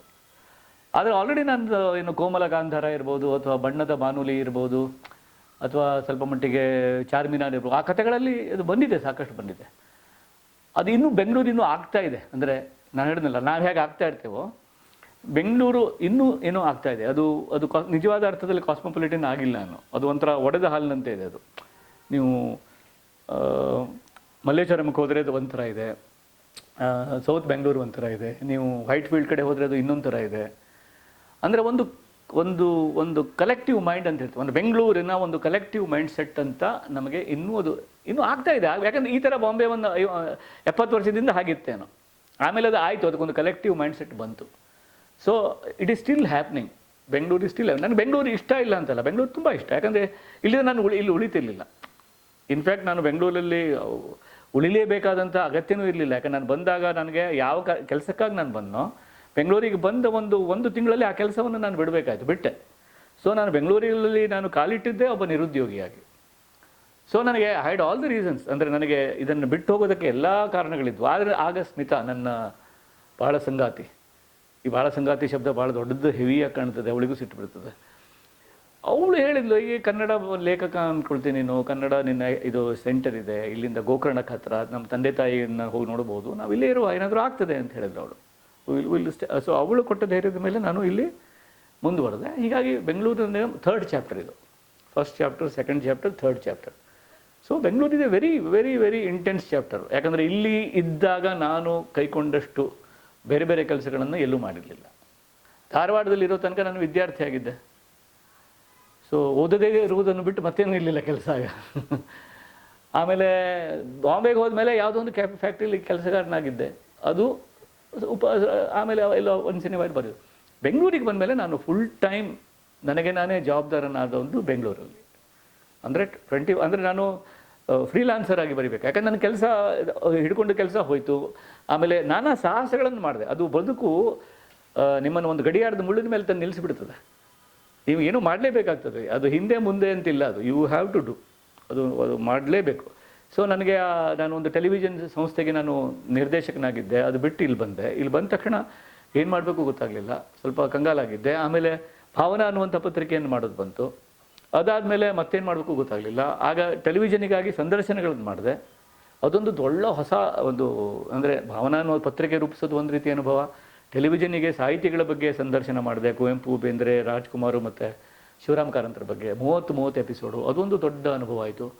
ಅದು ಮುಗಿದು ಮತ್ತೇನು ಇಲ್ಲಪ್ಪ, ಈಗ ನೋಡುವಾಗ ಯೋಗರಾಜ್ ಭಟ್ರು ಒಂದು ಹಾಡು ಬರ್ಕೊಡಿ ಅಂತ ಬಂದರು.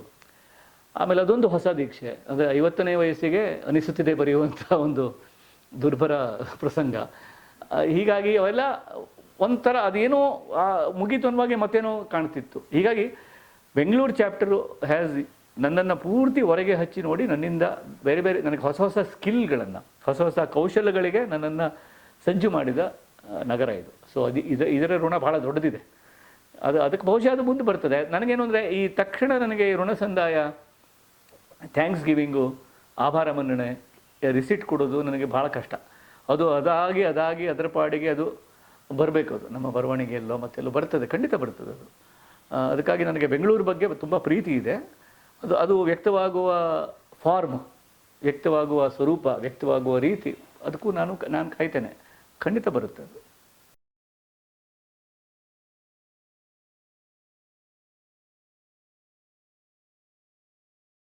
ಗೊತ್ತಿಲ್ಲ ಯಾಕೆ ಅಂತ ನನಗೂ ಅರ್ಥ ಆಗ್ತಾ ಇಲ್ಲ ಅದು. ಯಾಕಂದರೆ ನಾವು ಮೊದಲಿಂದಲೂ ಸಿನಿಮಾ ಪ್ರೇಮಿಗಳೇ. ಈಗ ನಮ್ಮ ತಂದೆಯವರು ಕೂಡ, ನಾವು ಗೋಕರ್ಣದಲ್ಲಿ ಕೂಡ ನಾವು ಪ್ರತಿ ವಾರ ಸಿನಿಮಾ ನೋಡ್ತಿದ್ದರು. ಸಿನಿಮಾ ಹಾಡುಗಳನ್ನು ಕೇಳಿಕೊಂಡೇ ಬೆಳೆದವರು. ಸಿನಿಮಾ ಅನ್ನೋದು ಒಂದು ರೀತಿಯ ಜಾವೇದ್ ಅಖ್ತರ್ ಹೇಳೋ ಹಾಗೆ, ನಾವು ಅಕ್ಕನ ಮದುವೆ ಆಗುವ ಮೊದಲು ತಂಗಿ ಮದುವೆ ಆಗಬಾರ್ದು, ಅಥವಾ ಹೆಂಡತಿ ಹೆರಿಗೆ ಆಗುವಾಗ ಗಂಡ ಅನ್ನೋನು ಹೆರಿಗೆ ವಾಡಿನ ಹೊರಗೆ ಹಿಂದೆ ಮುಂದೆ ಓಡಾಡಬೇಕು. ಇವನ್ನೆಲ್ಲ ಯಾವ ಧರ್ಮಗ್ರಂಥಗಳನ್ನು ಕಲೀಲಿಲ್ಲ ನಾವು ರಾಜ್ಕುಮಾರ್ ಸಿನಿಮಾದಿಂದ ನಮ್ಮ ಸಿನಿಮಾಗಳಿಂದ ಕಲ್ತದ್ದು. ಸೊ ನಮ್ಮ ಮಧ್ಯಮ ವರ್ಗದ ಜೀವನ ಮೌಲ್ಯಗಳನ್ನು ರೂಪಿಸಿದ್ದೇ ಸಿನಿಮಾ. ಹೀಗಾಗಿ ಸಿನಿಮಾ ತುಂಬ ರೆಸ್ಪಾನ್ಸಿಬಲ್ ಆದಂಥ ಒಂದು ಮಾಧ್ಯಮ ಮಾಡಬೇಕು ಅದನ್ನು. ಯಾಕಂದರೆ ಜನ ಅದನ್ನು ನೋಡಿ, ಈಗ ಟೆಲಿವಿಷನಿಗೆ ಬಂದುಬಿಟ್ಟಿದೆ ಅದು. ಅಂದರೆ ಜನ ಅದನ್ನು ನೋಡಿ ತಮ್ಮ ಜೀವನವನ್ನು ರೂಪಿಸ್ಕೊಳ್ತಾರೆ. ಎಷ್ಟರ ಮಟ್ಟಿಗೆ ಅಂದರೆ ತಮ್ಮ ಜೀವನವನ್ನೇ ಒಂದು ದೈನಿಕ ಧಾರಾವಾಹಿ ಥರ ಮಾಡ್ಕೊಂಡ್ಬಿಡ್ತಾರೆ. ಅದು ಅವ್ರ ಕೈಲೇ ಇದೆ, ಅದು ಆ ಥರ ಆಗೋಗಿದೆ ಅದು. ಸೊ ಸಿನಿಮಾದ ಬಗ್ಗೆ ಪ್ರೀತಿ ಮೊದಲಿಂದನೂ ಇದೆ. ಆದರೆ ಕನ್ನಡದಲ್ಲಿ ನೋಡಿ, ಈಗ ಹುಣಸೂರು ಕೃಷ್ಣಮೂರ್ತಿ ಆಗಲಿ, ಹಿಂದೆ ಜಿ.ವಿ. ಅಯ್ಯರವರಾಗಲಿ, ಅವರೆಲ್ಲ ಸ್ಕಾಲರ್ಸು, ಅವರೆಲ್ಲ ಜಿಜ್ಞಾಸುಗಳು. ಅವರು ಸಿನಿಮಾಕ್ಕೆ ಹೋಗಿ ಬರೆದರು. ಕೃಷ್ಣಮೂರ್ತಿ ಪುರಾಣ ಎಲ್ಲರೂ ಬರೆದರು. ಅವರಿಗೆಲ್ಲ ಸಾಹಿತ್ಯ ಪ್ರೇಮಿಗಳೇ ಅವರು. ಆದರೆ ಆಮೇಲೆ ಯಾಕೋ ನಮ್ಮ ಸಾಹಿತಿಗಳು ಬರೆದಿರೋ ಹಾಡನ್ನು ಬಳಸ್ಕೊಂಡು ಬಿಟ್ಟರೆ, ಬೇಂದ್ರೆಯವರ ಮೂಡಲ ಮನೆ ಇರ್ಬೋದು, ಅಥವಾ ಕುವೆಂಪು ಅವರ ಕೆಲವು ಗೀತೆಗಳನ್ನು, ನರಸಿಂಹಸ್ವಾಮಿಯವರ ಗೀತೆಗಳನ್ನು ಆಮೇಲೆ ಬಳಸ್ಕೊಂಡು ಬಿಟ್ಟರೆ, ತುಂಬ ಅವ್ರನ್ನ ಕರೆದು ಒಂದು ಹಾಡು ಬರೆಯೋದು ಒಂದಿರುತ್ತಲ್ಲ, ಅದು ಅಂದರೆ ಟ್ಯೂನಿಗೆ ಬರೆಸೋದು, ಆ ಥರ ಒಂದು ಅದರ ಭಾಗವಾಗಿ ಆಗಲಿಲ್ಲ. ಅದು ಯಾಕೆ ಆಗಲಿಲ್ಲ, ಅದು ಆ ಮಡವಂತಿಕೆ ಯಾಕೆ ಬಂತು ಅಂತ ನನಗೆ ಗೊತ್ತಿಲ್ಲ. ಹಿಂದಿಲ್ಲಿ ನೋಡಿ, ಸಾಹಿರ್ ಆಗಲಿ, ಜಾನಿಸಾರ್ ಅಖ್ತರ್ ಆಗಲಿ, ಎಲ್ಲರೂ ಮುಖ್ಯಧಾರೆಯ ಸಾಹಿತಿಗಳೇ. ಪ್ರಸೂನ್ ಜೋಶಿ, ಈಗ ಜಾವೇದ್, ಎಲ್ಲ ಮುಖ್ಯಧಾರೆಯ ಕವಿಗಳು. ಅವರು ಸಿನಿಮಾಕ್ಕೂ ಕೂಡ ಬರೆದರು. ಸೊ ಆ ಮಡಿವಂತಿಕೆ ಇಲ್ದಿದ್ದರೆ ಚೆನ್ನಾಗಿರ್ತಿತ್ತೇನೋ ಅಂತ ನನಗೆ ಅನಿಸ್ತದೆ. ಬಟ್ ನನಗಂಥ ಮಡಿವಂತಿಕೆ ಇರಲಿಲ್ಲ. ಯಾಕಂದ್ರೆ ನನಗೆ ಸಿನಿಮಾ ಹಾಡುಗಳ ದೊಡ್ಡ ಪ್ರೇಮಿ ನಾನು ಕಾಲೇಜಲ್ಲಿ ಇರಬೇಕಾದ್ರೂ ನಾನು ಸಾಹಿತ್ಯಕ್ಕಿಂತ ಜಾಸ್ತಿ ಯಾತಕ್ಕೆ ಖ್ಯಾತನಾಗಿದ್ದೆ ಅಂತಂದರೆ ಒಂದು ಪ್ರೇಮ ಪತ್ರ ಬರ್ಕೊಡ್ಲಿಕ್ಕೆ, ಎರಡನೇದು ಪಾಪ್ಯುಲರ್ ಆಗಿದ್ದ ಹಿಂದಿ ಸಿನಿಮಾ ಚಾಲಿಗೆ ಕನ್ನಡದಲ್ಲಿ ಹಾಡು ಬರ್ಕೊಡೋದು. ಆ ಥರ ಅಂದರೆ, ಈಗ ಮೇರಾ ಜೀವನ್ ಕೋರಾ ಕಾಗಜ್ ಕೋರಾ ಹೀರೆಗೆ ಅಂತಿದ್ರೆ ಚೆನ್ನೈ ನಿನ್ನ ಚಿನ್ನದಂಥ ನೆನಪು ಕಾಡಿದೆ ಅಂತ ಹಾಡು. ಸೊ ಹಾಸ್ಟೆಲಲ್ಲೆಲ್ಲ ಎಲ್ಲರೂ ಅವ್ರಿಗೆ ಯಾವ ಹಾಡು ಬರ್ತದೆ ಹಿಂದಿ ಹಾಡು, ಅದಕ್ಕೆ ನಾನು ಕನ್ನಡದಲ್ಲಿ ಹಾಡು ಹೊಸದು ಕೊಡ್ತಿದ್ದೆ, ಹಾಡು ಹೊಸ. ಸೊ ಅದಕ್ಕಾಗಿ ನನಗೆ ಆ ರೀತಿ ಅದು ಬೇರೆ ಇದು ಬೇರೆ, ಇದು ಭಯಂಕರ ಗಂಭೀರವಾದ ಕಾರ್ಯ ನಾನು ಮಾಡ್ತಾ ಇರೋದು, ಘನ ಕಾರ್ಯ ಯಾವುದು ಸಾಹಿತ್ಯ, ಅದು ಲಘು ಕಾರ್ಯ ಇಲ್ಲ. ಇನ್ಫ್ಯಾಕ್ಟ್ ಬರೆಯೋನಿಗೆ ನನಗಂತೂ ನನ್ನ ಕಥೆ ಕವಿತೆಗಳನ್ನು 2 ನಿಮಿಷದಲ್ಲಿ ಬರಿತೇನೆ, 2 ದಿವಸದಲ್ಲಿ ಬರಿತೇನೆ. ಒಂದು ಕವಿತೆಯನ್ನು ಒಂದು ಅರ್ಧ ಗಂಟೆಯಲ್ಲಿ ಬರಿತೇನೆ, ನನ್ನ ಕಥೆಯನ್ನು ಒಂದು 3-4 ದಿವಸದಲ್ಲಿ ಬರಿತೇನೆ. ಆದರೆ ಈ ಸಣ್ಣ ಒಂದು 6 ಇಂಚಿನ ಕವಿತೆ ಹಾಡಿದೆಯಲ್ಲ, ಹಾಡು ಬರೆಯೋದಕ್ಕೆ 1 ತಿಂಗಳು ಒದ್ದಾಡ್ತೀನಿ. ಯಾಕಂದರೆ ಅದು ಬೇರೆ ಕೌಶಲ ಬಿಡುತ್ತದೆ. ಅದು ನೀವು ಟ್ಯೂನ್ ಕೇಳಿ ಟ್ಯೂನಿಗೆ ಬರಿಬೇಕಾದ್ದು. ಅದು ನಾವು ಬರೆದಿರೋ ಟ್ಯೂನಿಗೆಲ್ಲ. ಎಷ್ಟೋ ಜನ ಹೇಳ್ತಾರೆ, ಯಾರೋ ಬರೆದ ಟ್ಯೂನಿಗೆ ಯಾರ್ದೋ ಸಂದರ್ಭಕ್ಕೆ ಬರೆದ್ರೆ ನಿಮ್ಮ ಇದು ಏನದು ಕ್ರಿಯೇಟಿವಿಟಿ, ನಿಮ್ಮ ಸೃಜನಶೀಲತೆಗೆ ಇದು ಇದು ಅವಮಾನವಲ್ಲವೇ ಅಂತ. ನನ್ನ ಪ್ರಕಾರ ಆ ರೀತಿ ಬರೆಯೋದೇ ಬೇರೆ ರೀತಿಯ ಒಂದು ಸೃಜನಶೀಲತೆಯನ್ನು ಬೇಡ್ತದೆ. ಅದನ್ನು ನಾವು ಬರೆದು ನೋಡಬೇಕು, ಅವಾಗ ಗೊತ್ತಾಗ್ತದೆ ನಮಗೆ. ತುಂಬ ಕಷ್ಟ ಅದು. ಯಾಕಂದರೆ ಯಾವುದೋ ಟ್ಯೂನಿಗೆ ನಾವು ಬರೀಬೇಕು, ಅದು ಎಲ್ಲರಿಗೂ ಕೇಳಿದ ತಕ್ಷಣ ಅರ್ಥ ಆಗೋವಾಗಿರಬೇಕು. ಆಮೇಲೆ ಪ್ರೀತಿ ಬಗ್ಗೆ ಎಲ್ಲ ಹಾಡುಗಳು, ಪ್ರತಿ ಪ್ರೀತಿ ಬಗ್ಗೆ ನೀವು ಹೊಸ್ತು ಏನು ಹೇಳೋಕ್ಕೆ ಸಾಧ್ಯ? ಅದಕ್ಕಾಗಿ ನನಗೆ ನಾನು ಹಾಡು ಬರೆಯೋ ತನಕ ಇದನ್ನು 100 ಸಲ ಹೇಳಿದ್ದೀನಿ. ನನಗೆ ಈ ಸಿನಿಮಾ ಲಿರಿಕ್ ರೈಟರ್ ಬಗ್ಗೆ ಅಂಥ ದೊಡ್ಡ ಏನು ಇದಿರಲಿಲ್ಲ, ಏನು ಬರಿಬೋದೇನೋ ಯಾರೋ ಅಂತ ಅನಿಸ್ತಿತ್ತು. ಬಟ್ ನಾನು ಬರೀಲಿಕ್ಕೆ ಶುರು ಮಾಡಿದ್ಮೇಲೆ ಅದು ಎಷ್ಟು ಕಠಿಣವಾದಂಥ ಒಂದು ಕೌಶಲ ಅದು ಬೇಡುತ್ತೆ ಅನ್ನೋದು ನಮ್ಗೆ ಗೊತ್ತಾಗ್ತದೆ. ಯಾಕಂದರೆ ಟ್ಯೂನಿಗೆ ಬರೆಯೋದು ಮತ್ತು ಅದೇ ಪ್ರೀತಿಯ ಮೇಲೆ ಪ್ರೀತಿಯ ಮೇಲೆ ಹೊಸದಾಗಿ ಏನು ಹೇಳೋಕ್ಕೆ ಸಾಧ್ಯ? ಹೀಗಾಗಿ ನಮ್ಮದು ಒಂದು ಒಳ್ಳೆಯದು, ನಾವೆಲ್ಲ ಲಿರಿಕ್ ರೈಟರ್ದು ಒಂದು ನಮ್ಮ ತಲೆಯಲ್ಲಿ ಯಾವಾಗಲೂ ಪ್ರೀತಿ ಇರ್ತದೆ. ಹಾಗೆ ನಾವು ಸಿಟ್ಟು ಮಾಡ್ಕೊಂಡ್ರೆ ಹಾಡು ಬರೆಯೋಕ್ಕಾಗಲ್ಲ. ಸೊ ತಲೆಯಲ್ಲಿ ಪ್ರೀತಿ ತುಂಬಿದರೆ, ಬದುಕಿನ ಕುರಿತು ಅದು ಪ್ರೀತಿ ಇದ್ದರೆ, ಪ್ರೇಮ ಕವಿತೆಗಳಲ್ಲಿ ಸಹಜವಾಗಿ ಆ ಪ್ರೀತಿ ಕೂಡ ಬರ್ತದೆ. ಹೀಗಾಗಿ ನನಗೆ ಆ ಮಡಿವಂತಿಕೆ ಬಗ್ಗೆ ನನಗೂ ಕೂಡ ಯಾಕೆ ಇತ್ತು ಮಡಿವಂತಿಕೆ ಅಂತ. ಈವನ್ ತೆಲುಗುನಲ್ಲಿ ಕೂಡ ಬಹುಶಃ ಇವನ್ ಕಣ್ಣದಾಸನ್ ಇಲ್ಲಿ ತಮಿಳಿನಲ್ಲಿ, ಮಲಯಾಳಮಲ್ಲಂತೂ ಸಾಹಿತ್ಯ ಮತ್ತು ಸಿನಿಮಾ ನಡುವೆ ಇದೇ ಇರಲಿಲ್ಲ. ಅಂದರೆ ಇಟ್ ವಾಸ್ ಏನೋ ಬೆರೆತೋಗಿತ್ತು ಎರಡು. ಅದ್ಭುತ ಲೇಖಕರೆಲ್ಲ ಅಲ್ಲಿ ಸಿನಿಮಾಗಳನ್ನು ಮಾಡಿದ್ದಾರೆ. ಈಗ ಅಡೂರು ಗೋಪಾಲಕೃಷ್ಣನ್ ಇರ್ಬೋದು, ಅಥವಾ MT ವಾಸುದೇವನ್ ನಾಯರ್ ಇರ್ಬೋದು, great writers, they became film directors. So ಆ ರೀತಿಯ ಒಂದು ಸಣ್ಣ ಒಂದು ಮಡಿವಂತಿಕೆ ಯಾಕೆ ಆಯಿತು? ಬಹುಶಃ ನನಗನ್ನಿಸ್ತದೆ ಆಗ ನಮ್ಮ ಇಂಡಸ್ಟ್ರಿಗೆ ಅಂಥ ಒಂದು ಸ್ವಂತಿಕೆಯ ಬಲ ಇರಲಿಲ್ಲ ಇಲ್ಲಿ ಭಾಳ ಹಿಂದಿನ ಕಾಲದಲ್ಲಿ. ಎಲ್ಲ ಮದ್ರಾಸಲ್ಲಿತ್ತದು. ಸೊ ಯಾರ್ಯಾರು ಮದ್ರಾಸಲ್ಲಿದ್ದರೋ ಅವರೇ ಪಾಪ, ಅಂದರೆ ಈಗ RN ಜಯಗೋಪಾಲ್ ದೊಡ್ಡ ಸಾಹಿತಿಗಳಾಗ್ಬೋದಾಗಿತ್ತು, RN ಕುಟುಂಬ, ರಾಘವೇಂದ್ರನವರು. ಸೊ ಅವರಲ್ಲೇ ಇದ್ದರು, ಅವರೇ ಮಾಡ್ಕೋಬೇಕಾಯ್ತು. ಹೀಗೆ ಆ ಥರ ಅದು ಏನಾದರೂ ಮೊದಲಿಂದನೂ ಕರ್ನಾಟಕದಲ್ಲೇ ಬೇರೂರಿದ್ದರೆ, ಮೊದಲಿಂದಲೂ ಸಾಹಿತಿಗಳ ಒಡನಾಟ ಎಲ್ಲ ಇದ್ದಿದ್ದರೆ ಅದು ಬೇರೆ ಥರ ಆಗ್ತಿತ್ತು ಏನೋ, ಗೊತ್ತಿಲ್ಲ, ನನ್ನ ಊಹೆ ಅಷ್ಟೇ. ಆದರೆ ಅದು ಆ ರೀತಿಯ ಒಂದು ಮಡಿವಂತಿಕೆ ಇದೆಯಲ್ಲ, ಅದು ಸ್ವಲ್ಪ ತಪ್ಪು. ಯಾಕಂದರೆ ಈ ಸಾಹಿತಿಗಳು ಕೂಡ ಸಿನಿಮಾದ ಬಗ್ಗೆ ಮಡಿವಂತಿಕೆ ಬಿಟ್ಟು ಸಿನಿಮಾಗಳನ್ನು ನೋಡಿದ್ರೆ, ಯಾಕಂದರೆ ಸಿನಿಮಾ ಅಂದರೆ ಬರೀ ಡಿಶುಮು ಪ್ರೇಮ ಕಥೆ ಅಲ್ಲ. ಸಿನಿಮಾ ಒಂದು ಸಾಹಿತ್ಯಕ್ಕೂ ಮಿಗಿಲಾದ ಬೇರೆ ಒಂದು ರೀತಿಯಲ್ಲಿ ಬದುಕಿನ ದರ್ಶನವನ್ನು ನಮಗೆ ಅನುಭವ ಮಾಡಿಸುವಂಥ ಒಂದು ಮಾಧ್ಯಮ ಅದು. ಆಮೇಲೆ ಆ ಈ ಸಾಹಿತಿಗಳು ಕೂಡ ಸಿನಿಮಾದ ಬಗ್ಗೆ ಅದೇನೋ ಹೀರೋಯಿನ್ಗಳಿಗೆ ಸಂಬಂಧಪಟ್ಟ ಥಿಯೇಟರ್ನಲ್ಲಿರುವಂಥ ಮಾರಾಮಾರಿಗೆ ಸಂಬಂಧಪಟ್ಟ ಒಂದು ವಿಷಯ ಅಂತ ತಿಳ್ಕೊಳ್ಳದೆ ಸ್ವಲ್ಪ ಮುಕ್ತ ಮನಸ್ಸಿನಿಂದ ನೋಡಿದರೆ ಸದ್ಯಕ್ಕೆ ಇಡೀ ಅಂತಾರಾಷ್ಟ್ರೀಯ ಮಟ್ಟದಲ್ಲಿ, ಭಾರತೀಯ ಮಟ್ಟದಲ್ಲಿ ಮತ್ತು ಕನ್ನಡದ ಮಟ್ಟದಲ್ಲೂ ಅದ್ಭುತವಾದ ಚಿತ್ರಗಳು ತಯಾರಾಗ್ತವೆ. ಅವು ಭಾಳ ಬೇರೆ ರೀತಿಯಲ್ಲಿ ಬದುಕಿನ ಒಂದು ಜಿಜ್ಞಾಸೆ ನಡೆಸ್ತವೆ, ಒಂದು ಅನುಭವವಾಗಿಸ್ಕೊಡ್ತವೆ ನಮಗೆ. ಸೊ ಆ ಮಡಿವಂತಿಕೆ ಬಿಟ್ಟು ನೋಡಿದರೆ, ಇಲ್ಲಿದ ನಾನು ಬರೀ ಏನೋ ಅವಾರ್ಡ್ ಪಿಕ್ಚರ್ಗಳನ್ನು ಮಾತ್ರ ನೋಡ್ತೀನಿ ಅನ್ನುವಂಥದ್ದು ಅಥವಾ ಆ ಥರದ್ದೆಲ್ಲ ಅದು ಅರ್ಥ ಇಲ್ಲ. ಅದಕ್ಕೆ ನೀವು ಅವಾರ್ಡ್ ಪಿಕ್ಚರು ಅಂತ ಬೇರೆ ಇಲ್ಲ, ಈ ಪಿಕ್ಚರ್ ಅಂತ ಬೇರೆ ಇಲ್ಲ. ಒಳ್ಳೆ ಪಿಕ್ಚರು, ಕೆಟ್ಟ ಪಿಕ್ಚರು ಎರಡೇ ಇರೋದು. ಕೆಲವೊಂದು ಚೆನ್ನಾಗಿರ್ತವೆ, ಕೆಲವೊಂದು ಚೆನ್ನಾಗಿರಲ್ಲ. ಆಮೇಲೆ ಚೆನ್ನಾಗಿರೋದು ಚೆನ್ನಾಗಿಲ್ದಿರೋದು ಎಲ್ಲ ಫೀಲ್ಡಲ್ಲೂ ಇದೆ. ನಾವು ಸಾಹಿತ್ಯದಲ್ಲಿ ನಾವು ಬರೆದಿರೋದೆಲ್ಲ ಚೆನ್ನಾಗಿರುತ್ತಾ? ಅಥವಾ ಬರೆದಿರೋ ಪುಸ್ತಕಗಳೆಲ್ಲ ಚೆನ್ನಾಗಿರ್ತಾವ? ಇಲ್ಲ. ಪರ್ಸೆಂಟೇಜ್ ಆಫ್ ಟ್ರ್ಯಾಶ್ ಅದು ಎಲ್ಲ ಫೀಲ್ಡಲ್ಲೂ ಇರುತ್ತೆ. ಅದು ಈಗ DTP ಟೆಕ್ನಾಲಜಿ ಬಂದ ಮೇಲಂತೂ ಅದು ಇನ್ನೂ ಜಾಸ್ತಿ ಆಗುತ್ತೆ. ಹಾಗೆ ಸಿನಿಮಾದಲ್ಲಿ ಏನೋ ಒಂದಿಷ್ಟು ಪರ್ಸೆಂಟೇಜ್ ಚಿತ್ರಗಳು ಬರಲಿ, ಬಟ್ ಅದಕ್ಕಾಗಿ ಎಲ್ಲ ಚಿತ್ರಗಳನ್ನೇ ಬೈಯೋದು, ಅವಾಗೇನಾಗುತ್ತೆ, ಒಳ್ಳೆಯ ಚಿತ್ರಗಳ ಒಂದು ಮಾರಲ್ ಡೌನ್ ಆಗುತ್ತೆ. ಹೀಗಾಗಿ ಒಳ್ಳೆಯ ಚಿತ್ರಗಳನ್ನು ನೋಡಬೇಕು, ಅದರಿಂದ ಹೊಸ್ತೇನೋ ಸಿಗ್ತದೆ ಅನ್ನೋದರ ನಂಬಿಕೆ ಬೇಕು. ಹೀಗಾಗಿ ಸಿನಿಮಾದ್ರ ಬಗ್ಗೆ ಮಡಿವಂತಿಕೆ ನಾನಂತೂ, ಯಾಕಂದರೆ ಆ ಸಿನಿಮಾ ಇಲ್ಲಿದ್ದರೆ ನಾನು ಇರ್ತಾನೆ ಇರಲಿಲ್ಲ. ಅದು ನನ್ನ ಟೂರಿಂಗ್ ಟಾಕೀಸ್ ಅನ್ನುವಂಥ ಪುಸ್ತಕ, ಅದರ ಬಗ್ಗೆ ಬರೆದಿದ್ದು ನಾನು. ಹೇಗೆ ಸಿನಿಮಾ ಒಂದು ರೀತಿಯಲ್ಲಿ ನಮ್ಮನ್ನು ಪೋಷಿಸ್ಕೊಂಡು ಬಂದಿದೆ ಅನ್ನೋದು.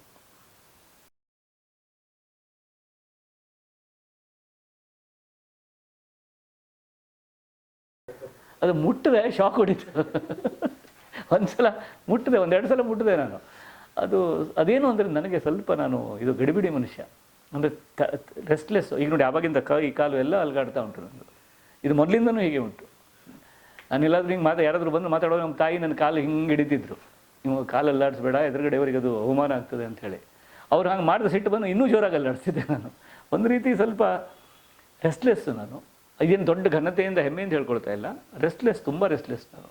ಆಮೇಲೆ ಕೊನೆಯ ಗಳಿಗೆಯಲ್ಲಿ ಬರುವವನು ನಾನು. ಹೀಗಾಗಿ ನನ್ನಂಥವನಿಗೆ ಕಾದಂಬರಿ ಪ್ರಕಾರ ಅಂದರೆ ಅದು ದೊಡ್ಡ ಒಂದು ಸಶ್ರಮ ಶಿಕ್ಷೆ ಅದು. ಅಂದರೆ ಮತ್ತು ನಾನು ತುಂಬ ಹಂಚಿಕೊಳ್ಳೋ ಮನುಷ್ಯ. ಅಂದರೆ ನನಗೆ ಏನಾದರೂ ಹೊಳೆದ್ರೆ ಹೇಳಬೇಕು ಅಂತ ಮೊದಲು ಆಸೆ ಆಗ್ತದೆ.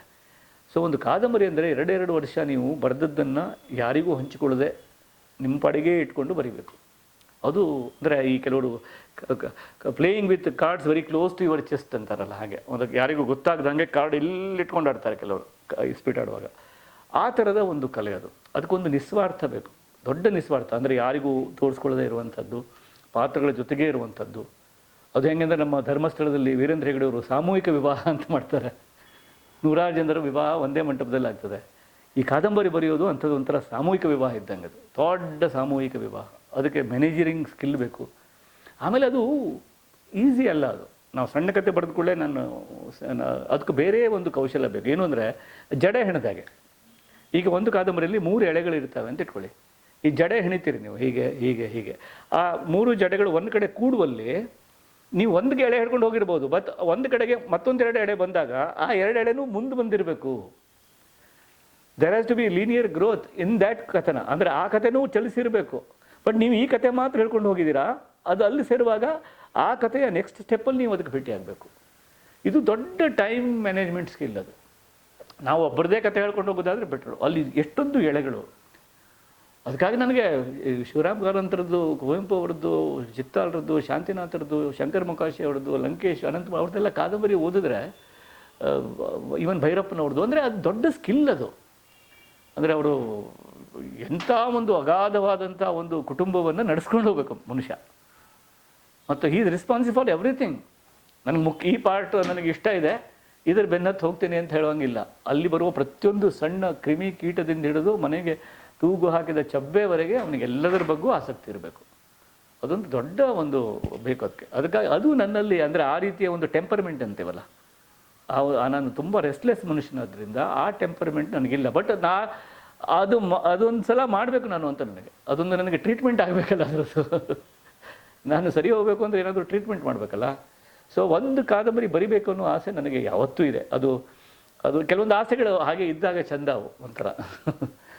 ಅದನ್ನು ಮಾಡಲಿಕ್ಕೆ ಹೋಗಿ ಉಳಿದವರಿಗೆಲ್ಲ ತೊಂದರೆ ಆಗಬಾರ್ದು, ಅದು ಎನ್ವಿರಾನ್ಮೆಂಟಲ್ ಹೆಜಾರ್ಡ್ ಆಗಬಾರ್ದಲ್ಲ. ಅದಕ್ಕಾಗಿ ನನಗೆ ಏನು ಕಾನ್ಫಿಡೆನ್ಸ್ ಇದೆ, ಚೆನ್ನಾಗಿ ಮಾಡಬಲ್ಲೆ, ಅದನ್ನಷ್ಟೇ ಮಾಡ್ಬೋದು ಅಂತ.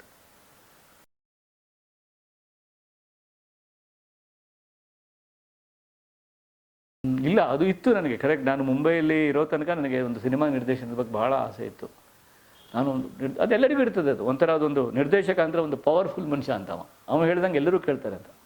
ಅವನು ಹೇಳ್ದಂತೆ ಹೀರೋನೂ ಅವ್ನು ಮಾತು ಕೇಳ್ತಾನೆ, ಎಲ್ಲರೂ ಅವ್ನು ಮಾತು ಕೇಳ್ತಾರೆ, ಕ್ಯಾಮೆರಾವನ್ನು, ಮ್ಯೂಸಿಕ್. ಹೀಗಾಗಿ ಅವ ಈಸ್ ದ ಮೋಸ್ಟ್ ಪವರ್ಫುಲ್. ಅದೊಂಥರ ನಮಗೆ ಯಾವಾಗಲೂ ಬಸ್ಸಲ್ಲಿ ಡ್ರೈವರ್ ಆಗಬೇಕು ಅಂತ ಇರ್ತದೆ, ನನಗೆ ಕಂಡಕ್ಟರ್ ಆಗಬೇಕು ಅಂತ ಯಾವತ್ತೂ ಅನಿಸಿಲ್ಲ ಅವರಿಗೆ. ಕಂಡಕ್ಟರ್ ಅಂದರೆ ಮ್ಯಾನೇಜ್ಮೆಂಟ್ ಬಂತು ಅಲ್ಲಿ. ದುಡ್ಡು ಚಿಲ್ಲರೆ ಟ್ಯಾಲಿ ಆಗಬೇಕು, ವಾಪಸ್ ಕೊಟ್ಟರು.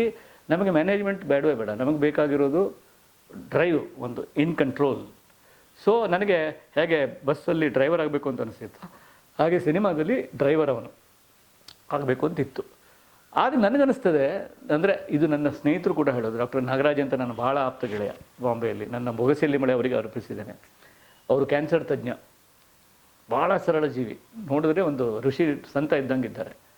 ಅವರು ಹತ್ತಿರ ಬರುವ ಪೇಷಂಟ್ಸ್ಗಳೆಲ್ಲ 1 ತಿಂಗಳು, 2 ತಿಂಗಳು, 3 ತಿಂಗಳು ಬಾಕಿ ಇರೋರು. ಸೊ ನಾನು ಪ್ರತಿ ಶನಿವಾರ ಅವ್ರ ಹತ್ರ ಹೋಗಿ ಕೂತ್ಕೊಳ್ತಿದ್ದೆ. ಅವರು ಪೇಷಂಟ್ಸನ್ನು ನೋಡುವಾಗ ಆ 2 ತಿಂಗಳು ಬಾಕಿ ಇರೋರು, 3 ತಿಂಗಳು ಬಾಕಿ ಇರೋರು, 1 ವರ್ಷ ಬಾಕಿ ಇರೋರು, ಅವ್ರ ಹತ್ರ ಮಾತಾಡೋ ಮಾತುಕತೆ ಇತ್ತಲ್ಲ, ಅದು ಏನೇನೋ ಇತ್ತು ಅದರಲ್ಲಿ. ಡಾಕ್ಟ್ರೇ, ಜನವರಿಯಲ್ಲಿ ಮಗಳ ಮದುವೆ ಉಂಟು, ಅಲ್ಲಿವರೆಗೆ ಜಗ್ರಿ ನನ್ನ ಅಂತಿದ್ದವ. ಇಷ್ಟು ಲೈಫು ಅಷ್ಟು ಸಣ್ಣ ಒಂದು ಕಡಿದಾದ ಪಾಯಿಂಟಲ್ಲಿ ಇದ್ದಾಗ ಅಲ್ಲಿ ಕೂತ್ಕೊಂಡು, ಆವಾಗ ನಮ್ಮದು ನಮಗೆಲ್ಲ ಈ ಪ್ರಶಸ್ತಿ, ಸಾಹಿತ್ಯ, ಕರಿಯರು ಎಲ್ಲ ಯಾವುದಕ್ಕೂ ಅರ್ಥ ಇಲ್ಲ ಅನಿಸ್ಬಿಡ್ತಿತ್ತು ಅಲ್ಲಿ. ಅಂದರೆ ಹ್ಯೂಮನ್ ಲೈಫಿಗೆ ಮಾತ್ರ ಅರ್ಥ ಇದೆ, ಅದಕ್ಕೊಂದು ಡಿಗ್ನಿಟಿ ಇದೆ. ಸೊ ಆ ಡಾಕ್ಟರ್ ನಾಗರಾಜ್ ನನಗೆ ಯಾವತ್ತೂ ಹೇಳೋರು, ಅಂದರೆ ನೀವು ಒಂದು ಸಲ ಫಿಲ್ಮ್ ಮಾಡಬೇಕು ಅಂತ. ಆಮೇಲೆ ಒಂದು ದಿವಸ ಹೇಳ್ಬಿಟ್ರು ಅವರು, ನೀವು ಅದು ಫಿಲ್ಮ್ ಮಾಡಬೇಕೇ ಆಗಿಲ್ಲ ರೀ ಅಂದರು. ಯಾಕೆ ಅಂದರೆ, ನಿಮ್ಮ ಕಥೆನಾಗೆ ಫಿಲ್ಮ್ ಮಾಡಿಬಿಟ್ರಿ ನೀವು ಅಂದರು. ಅಂದರೆ ನಿಮ್ಮ ಕಥೆ ಎಲ್ಲ ಸಿನಿಮಾ ಇದ್ದಂಗೆ ಇರ್ತವೆ. ಯಾಕಂದರೆ ನಿಮಗೆ ಕಥೆಗಳಲ್ಲಿ ವಿಜುವಲ್ಸ್ ಬಗ್ಗೆ ಆಕರ್ಷಣೆ, ಮಾಂಟೇಜ್ಗಳ ಬಗ್ಗೆ ಆಕರ್ಷಣೆ. ನಿಮ್ಮ ಕತೆ ಕೇಳುವಾಗ ಸಂಗೀತ ಕೇಳದಂಗೂ ಆಗ್ತದೆ. ನೀವು ಥ್ರೂ ಯುವರ್, ಅಂದರೆ ನಾನು ನನ್ನ ಹೊಗಳಿಕೆಗೆ ಹೇಳ್ತಾ ಇಲ್ಲ, ಹೇಗೆ ನನ್ನೊಳಗಿನ ಈ ಕೆಲವೊಂದು ಮನಸ್ಸು ಹ್ಯಾಂಡಿಕ್ಯಾಪ್ ಆದಾಗ ಅದರಲ್ಲೇ ನಾವು ಇದು ಮಾಡ್ಕೊಂಡ್ಬಿಡ್ತೀವಲ್ಲ, ಅದರಲ್ಲೇ ಯೂಸ್ ಮಾಡ್ಕೊಳ್ಳಿಕ್ಕೆ ಶುರು ಮಾಡ್ಕೊಂಡ್ಬಿಡ್ತೀವಲ್ಲ. ಸಪೋಸ್ ನಾನು ಒಂದು ಕೈಗೆ ಸ್ವಲ್ಪ ಬಲ ಇಲ್ಲಿದ್ದರೆ ನಾನು ರೈಟ್ ಕೈಯಲ್ಲೇ ಎಲ್ಲ ಕೆಲಸವನ್ನು, ಅಂದರೆ ಎತ್ತೋದು ಎಲ್ಲ ಮಾಡೋಕ್ಕೆ ಶುರು ಮಾಡ್ತೀನಿ. ಹಾಗೆ ನನಗೆಲ್ಲೋ ಒಂದು ಕಡೆಗೆ ಸಿನಿಮಾ ಡೈರೆಕ್ಟರ್ ಆಗಬೇಕು ಅನ್ನುವಂಥ ನನ್ನ ಆಸೆ ನನ್ನ ಕಥನ ಲಕ್ಷಣಗಳಲ್ಲಿ ಅದು ಬಂದ್ಬಿಟ್ಟಿದೆ ಅಂತ ನನಗೆ ಅನಿಸ್ತದೆ. ಹೀಗಾಗಿ ಮತ್ತೆ ಬೇರೆ ಸಿನಿಮಾ ಯಾಕೆ ಮಾಡಬೇಕು, ಬೇಕಿದ್ರೆ ಬೇರೆ ಯಾರಾದರೂ ಅದನ್ನು ಇಟ್ಕೊಂಡು ಮಾಡ್ಬೋದೇನೋ ಅಂತ ಅನಿಸ್ತದೆ. ಮತ್ತು ತುಂಬ ಎನರ್ಜಿ ಬೇಡುವಂಥ ಕೆಲಸ ಅದು. ಬಟ್ ಅಲ್ಲಿ ತುಂಬ ಜನ ಇರ್ತಾರೆ ನಿಮ್ಮ, ಅಂದರೆ you can delegate things. You should have a ಒಳ್ಳೆ ಟೀಮ್ ಇದ್ದರೆ ನೀನು ಡೆಲಿಗೇಟ್ ಮಾಡ್ಬೋದು. ಅದು ತುಂಬ ಚೆನ್ನಾಗಿ ಅದು ಆಗ್ಬೋದು. ನನಗೆ ಅಂದರೆ ನನ್ನ ಕಥೆಗಳನ್ನು ಎಷ್ಟೋ ಜನ ನನ್ನ ಕತೆ ಮಾಡ್ತೀನಿ ಅಂತ ಬರ್ತಾರೆ, ನನಗೆ ಕೊಡೋಕ್ಕೆ ಧೈರ್ಯ ಆಗಲ್ಲ. ಯಾಕಂದ್ರೆ ಮಾಡಿದ್ರೆ ನಾನೇ ಮಾಡಬೇಕು ಅಂತ ಅದನ್ನು, ಅಂದರೆ ಅದರ ಹಾಳು ಮಾಡೋದಾದರೂ ಅದು ನಾನೇ ಹಾಳು ಮಾಡಬೇಕು ಅಂತ ನನ್ನ ಒಂದು ಅದು ನನ್ನ ಹಕ್ಕು ಅಂತ. ಹೀಗಾಗಿ ನಾನು ಕೆಲವು ಕಥೆಗಳನ್ನೆಲ್ಲ ಯಾರಿಗೂ ಕೊಟ್ಟಿಲ್ಲ. ಆದರೆ ಅದೇನು ಅಂದರೆ ಅನ್ಕನ್ವೆನ್ಷನಲ್, ಅಂದರೆ ಅದು ಕನ್ವೆನ್ಷನಲ್ ಸಿನಿಮಾ ಮಾಡಲಿಕ್ಕೆ ಆಗೋದಿಲ್ಲ ನನ್ನ ಕಥೆಗಳನ್ನ ಇಟ್ಕೊಂಡು, ಅದಕ್ಕೆ ಒಂದು ಎಂಡೇ ಇಲ್ವಲ್ಲ.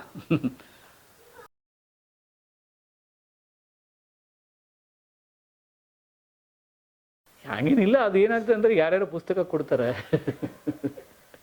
ಸೊ ಈ ಸಾಹಿತಿಗಳಿಗೆ ಸಿಗೋದು ಅದೇನೆ ಅಲ್ವಾ. ಸಾಹಿತಿಗಳು ಎಲ್ಲ ಹೋದರೆ ಪಾಪ ತುಂಬ ಜನ ನಮ್ಮ ಥರದವರೇ ಇರ್ತಾರೆ, ಪುಸ್ತಕ ಕೊಡ್ತಾರೆ. ಪುಸ್ತಕ ಕೊಟ್ಟರೆ ಅದು ಎಲ್ಲಿ ಇಡೋದು? ಸೊ ಜೋಳಿಗೆಯಲ್ಲಿ ಇಟ್ಕೊಳ್ಳೋದು ಅಷ್ಟೇ, ಮತ್ತೇನಿಲ್ಲ. ಅದೇನಾಗಿದೆ, ಅದು ಒಂಥರ ಕಂಡಕ್ಟರ್ ಬ್ಯಾಗ್ ಥರ ಆಗಿದೆ ಅದು. ಅಂದರೆ ಅದು ಇಲ್ಲದಿದ್ದರೆ ಬ್ಯಾಲೆನ್ಸ್ ಹೋಗ್ಬಿಡ್ತದೆ.